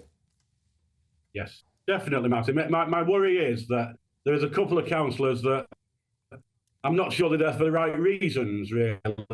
You know, they want the title, they want the mantle, but we need strong councillors. We need strong councillors that are going to not just do the work in the community, but stand up at council and challenge and scrutinise. Unfortunately, I've lost a colleague that was absolutely brilliant at that. And we may have gained some that are there sitting on their hands and not being as vociferous as they should be. And not doing the job that they should at challenging. But I'll be there to make sure that the ones that are willing to stand up and be counted will do such things. Well, great stuff, Oldham Councillor Brian Hoban, and let's stay in touch. And if you want me to try and give you some help to give this publicity, to try and get this moving, let's try and stick together and do the right thing. Thanks for joining us on this day, Brian Hoban, Oldham Councillor. Now, loads of you have been getting in touch with your says, and on particular, the issue of the border in Ireland. Recall, Rishi Sunak said to the Irish Taoiseach, "You're allowed to join the Rwanda plan if you want. He said no. He said that to us earlier. Stephen Cooper said this: let's all fill our cars to go visit Ireland and load it up with migrants. Steve, I sense your cynicism. Tom Grattan said this: had to laugh at the "Ireland is full" banners. They get a handful of illegals from the north and all of a sudden they're full. Give me a break. And on the subject of voter ID, we spoke to an expert earlier who said he claims that as many as 20,000 people may have been affected by a voter ID, and it may be suppressing the vote, he said, of those marginalised and poorest. So we haven't seen the actual numbers yet, but Andy Cochrane doesn't want to wait for that. He says this: he's talking absolute rubbish. I got my free voter authority certificate in February 2023, and I use it in last year's local elections. I can't believe anyone now is using no ID as an excuse. It's very, very easy to get ID if you just look into it. And Jonathan Taylor says this: my local polling station had 3 people turn up without ID, 1 elderly person and 2 youngsters, but all 3 of them returned with ID and successfully placed their votes. Where there's a will, there's a way. Thanks for your comments, and I'll read loads more out in the rest of the show if I get them. Now, Ireland is seeing the rise of migrant-tented cities. What are the locals making of it, and will we see it replicated in the UK? We've got some sensational footage from that. We'll have that coming up, but first, it's your latest news headlines, and it's Sam Francis.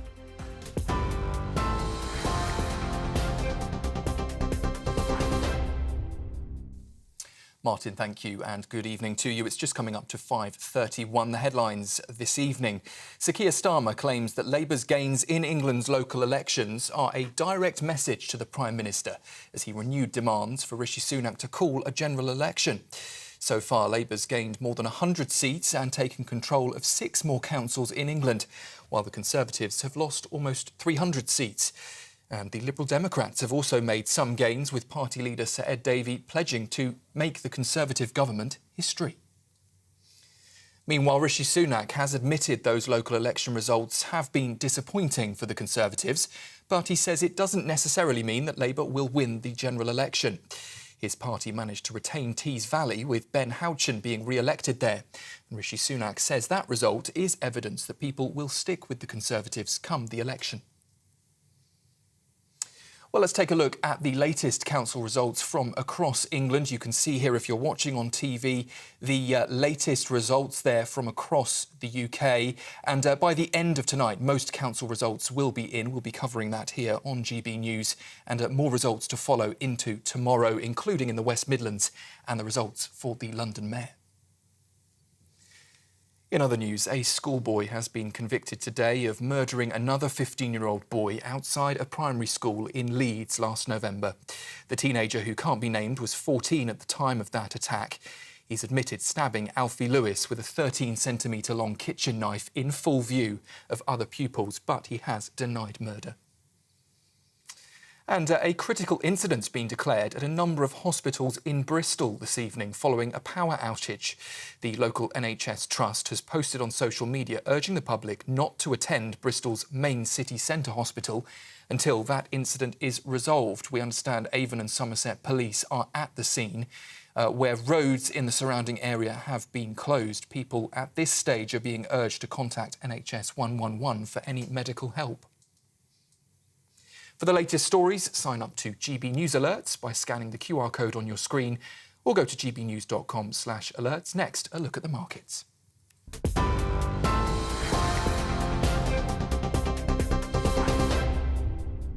Cheers Britannia Wine Club proudly sponsors the GB News Financial Report. And here's how the markets look tonight. The pound will buy you $1.2547 and €1.1653. The price of gold is £1,830 and 90 pence per ounce. And the FTSE 100 has closed the day at 8,213 points. Cheers Britannia Wine Club proudly sponsors the GB News Financial Report.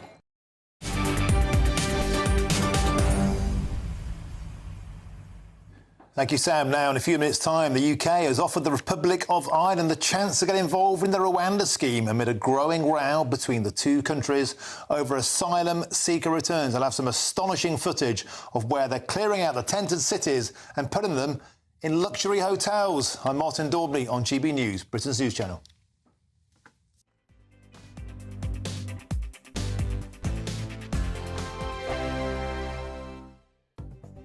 The latest GB News travel.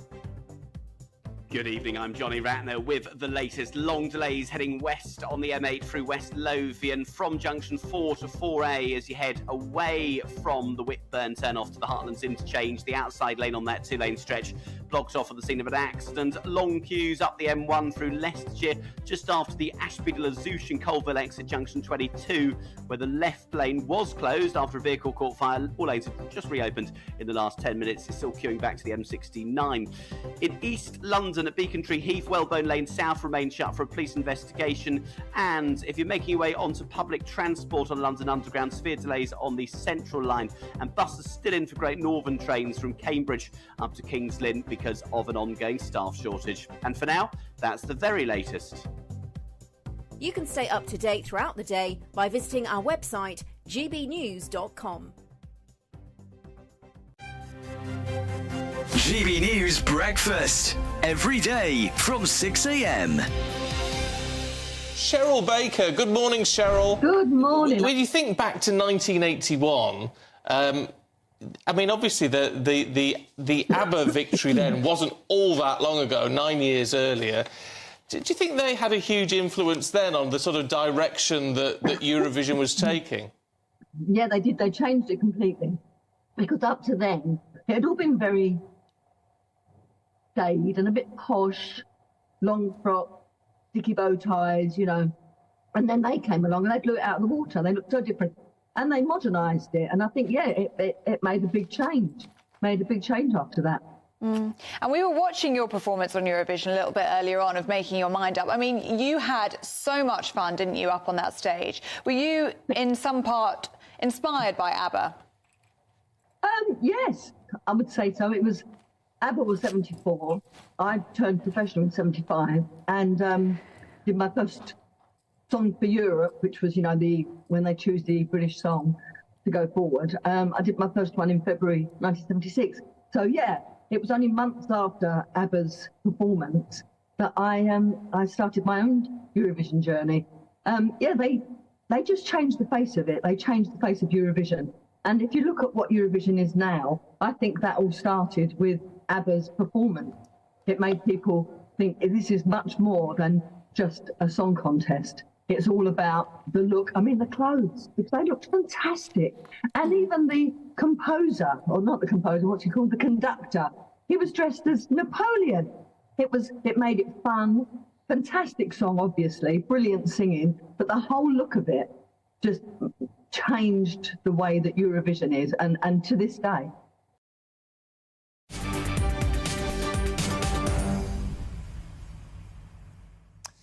Welcome back. 5:37 is the time. I'm Martin Daubney on GB News. We're on the final furlong of the week on this Friday. Now, moving quickly on, the UK has offered the Republic of Ireland the chance to get involved in the Rwanda scheme amid a growing row between the two countries over asylum seeker returns. Indeed, the Prime Minister, Rishi Sunak, made clear that the UK will not accept any migrants from Ireland, and this follows a rise in migrant-tented cities in Dublin, which Irish police have set about dismantling this week.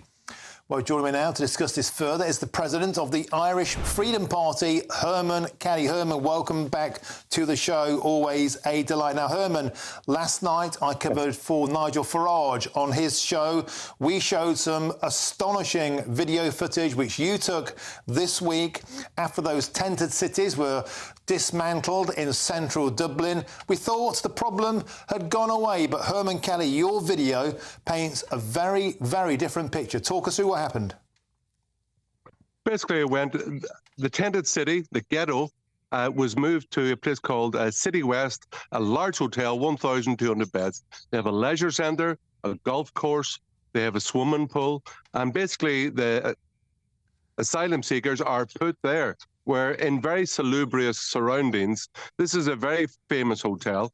And in every aspect of the relationship between Irish people and refugees, asylum seekers, Irish people, we are treated by Paddy Last by our own government. We are the idiots who get up, go to work, pay our taxes, and we are providing great accommodation for these people from all over the world, and in many cases, 4,000 of them last year. We don't know their name, we don't know where they came from, and we certainly don't know do they have a criminal record. So it's always Paddy last, and that is a decision of the Irish government. And there's an election coming on June the 7th, European and local election, and I hope nationalist parties like the Irish Freedom Party will increase our vote substantially and give the Irish government a kick in the ballot box to show them, do you know what, you got to start thinking of the Irish people as well. You can't be feeding and funding the rest of the world at our expense.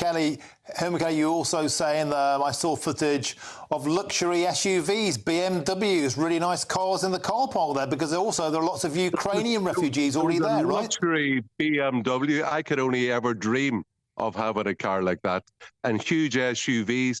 And I actually saw an article today on Grip Media that Ukrainian students are funded 3.5 times more than Irish student who's means tested. 3.5 times more. They're getting over €10,000 from the state, where Irish people who are means tested get a fraction of that. And do you know what? Not only does it have massive financial consequences, but the social consequences of large-scale, unvetted immigration into Ireland are immense. I'm running as a candidate in Midlands Northwest for the European Parliament. I was up in Dundalk today canvassing. Now, today in Dundalk at 1 o'clock, someone broke into the house and attacked an 80-year-old woman with a hatchet, right? Yesterday in Dundalk, there was a large, huge melee in the middle of the street, a main street in Dundalk, where guys were attacked again with a hatchet and knives, fighting Eastern European gangs, fighting with Irish guys over who runs the drug trade. And yesterday in Dublin, an Eastern European guy was arrested and charged for the attempted kidnap of a 2-year-old child. So large-scale, unvetted immigration has massive social ramifications, none of which are good. OK, we need to verify all of that. I don't know if that's... Anyway, we'll verify that later on. Yeah, OK, just being absolutely watertight at this end. But let's move on to the political fallout now. We saw Simon Harris, the Irish Taoiseach, earlier, when it was put to him by GB News that they were welcome to join the Rwanda scheme. He had no interest, and he seemed to double down. We've heard repeatedly for many, many months various Irish politicians, the police, the mainstream media, calling Irish people who object to this racist, far-right, fascist. Herman, have the Irish people simply had enough of being treated so badly? Well, yes, because 79% of the population now are opposed to mass immigration. Actually, given that 22% of the population in Ireland are currently non-national, it's all of the native Irish population, and 1% of the newcomers are opposed to more immigration. So everybody, if they say that to have concerns about unrestricted, unvetted immigration is far right, well, the whole country, virtually the whole country, 79% were racist of all races. 100 metres, 200 metres, 400 metres. No, it's all ridiculous talking about race and far right anything. It is concerned parents, normal people who are very concerned about what is happening to their country. They see their country being washed away in front of their eyes. They look at the country in which they grew up, and yet their country has been colonised without their consent, and nobody ever asked them. OK, Herman Kelly, we're going to have to leave it there. And we were having a bit of a poor connection issue there. But look, thank you for joining us on the show, Herman Kelly, President of the Irish Freedom Party. Always a pleasure. And of course, everybody, wishes the best for those who are neediest in the world. And not every asylum seeker is committing crime and all the rest of it. But Herman Kelly quite rightly pointing out that a lot of this is happening without the consent of the Irish people. They are saying Ireland is full in increasing numbers, and they will get their chance to do something about it when they go to those electoral booths on June the 7th. Those EU elections right the way across the European bloc will be one heck of a show. I think there could be something of a big uprising. Now, still to come, a BBC Springwatch presenter says calling wild African animals by their English names is jarring. I'll tell you what's jarring, telling us that we should be bothered about this. Seriously? More of that next. I'm Martin Daubney on GB News, Britain's news channel.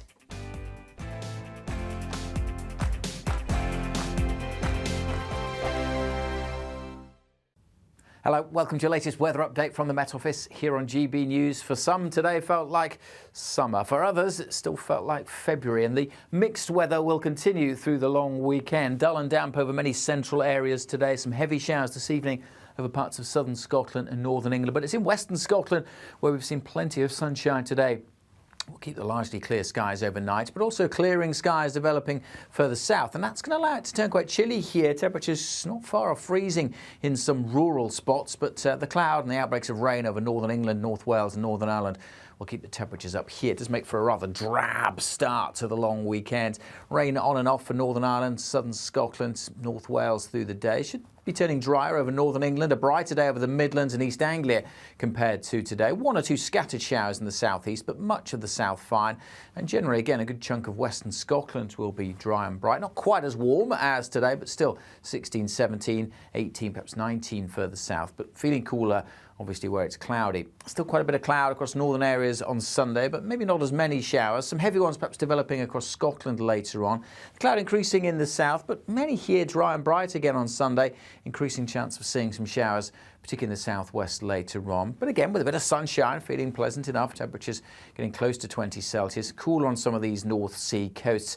And so again, some sunshine on Monday with some showers around as well. Are the newspapers getting you down? My wife didn't divorce me that month. Struggling to separate the wheat from the chaff? I know that it's a bit of a circus at the best of times. Well, don't worry. Headliners has got you covered. We'll take the burden of reading the day's news, and if we get depressed, who cares? It's an occupational hazard, frankly. That's Headliners on GB News from 11 p.m. till midnight, and the following morning, 5 till 6 a.m. on GB News, the comedy channel. Nah, just kidding. Britain's news channel. Every Saturday, 10 till 12, we'll bring you all of the news that you need to know. We'll also remind you that there is so much to smile about. It's my favourite time of the week. I get to relax, enjoy some light-hearted stories, and let Ellie teach me about fashion too. That's Saturday Morning Live, every Saturday, 10 till 12. Only on GB News, Britain's news channel. I'm Patrick Christie's. Every weeknight from 9, I bring you 2 hours of unmissable, explosive debate and headline-grabbing interviews. What impact has that had? We got death threats and the bomb threat and so on. Our job is to do what's in the best interest of our country. You made my argument for me. My guests and I tackle the issues that really matter with a sharp take on every story. I'm hearing it up and down the country. That was a beginning, not an end. Patrick Christie's tonight from 9 p.m. only on GB News, Britain's news channel. I'm Michael Portillo. This is GB News, the People's Channel, Britain's news channel.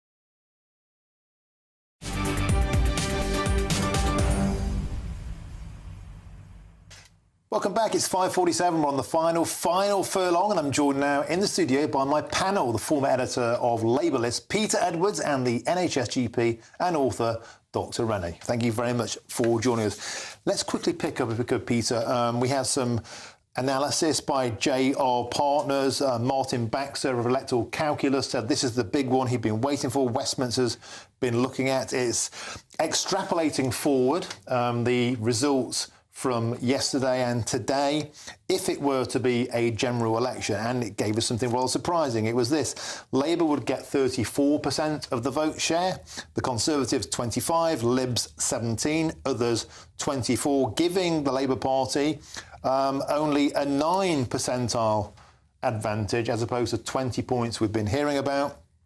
Martin Baxter quickly put it into his software. He said that would be a 100-seat majority for Labour, so a thumping victory, but not a Blair-style wipeout. Is that a small crumb of comfort for Rishi Sunak in what's been a rather bleak set of results? I think it's a big fillip for the Labour Party, firstly, and it briefly vindicates why Keir Starmer is so cautious and he's not planning world domination, which is right. He's right to be non-complacent. I'm not sure it's actually that much comfort for Rishi Sunak. And I think the thing is, Rishi Sunak, 9 points is much fewer than the opinion poll deficit, which is normally at 20 plus. But he's had these moments of what are called reset. You know, the budget didn't really work. The party conference speech didn't really work. A very sensible deal with Ireland and Northern Ireland to try and iron out some of the post-Brexit wrangles. So Rishi Sunak keeps thinking he's going to have a reset moment that will bring the Tories back to parity, and it hasn't really happened. Dr. Rennie, do you think that this does, A, give a crumb of comfort, and if there needs to be that kind of reset moment, what is it? What do the Tories have to do to get those people off the sofas and stop them defecting to reform? How do they get the Tories back on the Tory boat? Well, that's a really interesting question, isn't it? And I think in your sentence there about reform, if this is true, this will focus Rishi and his colleagues' minds on the role that reform could play in all of that. They've either got to say somehow we've got to do a pact with reform, which obviously Richard Tice has said that he won't do, or they've got to say, OK, we've done all of these things that Peter's just mentioned and it hasn't changed anything. And the reason it hasn't changed anything is they're not Conservative. They're just things, plasters.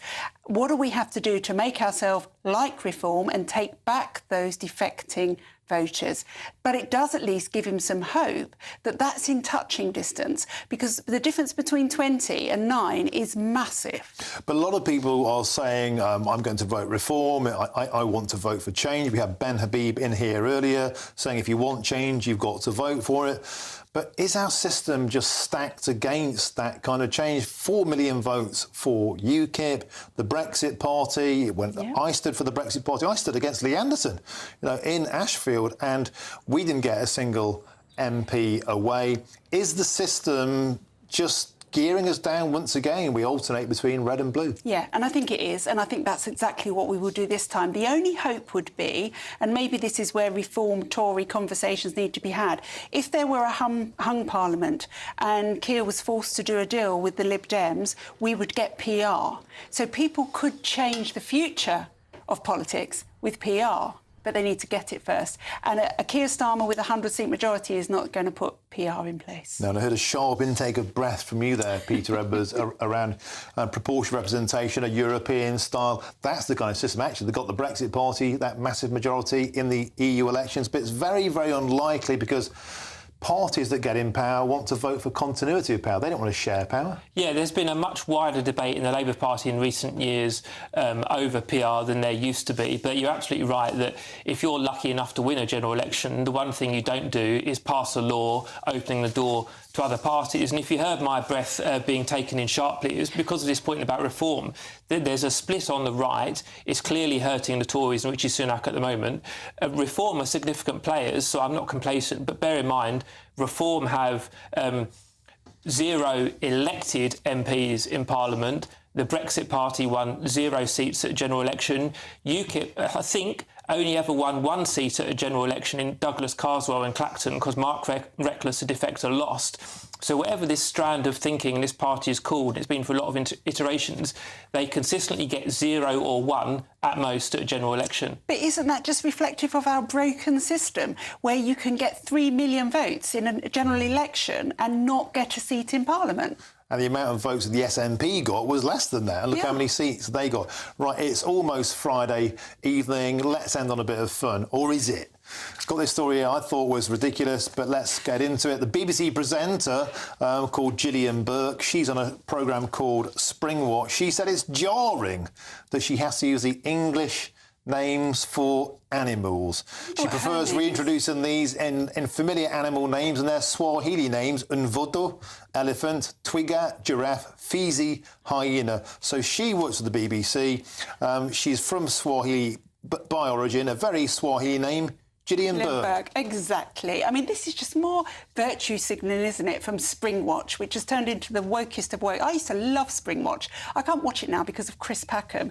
And now he's got somebody standing by his side who's the same. What I want to know is how are we going to teach our children the alphabet if we can't say E for elephant and G for giraffe?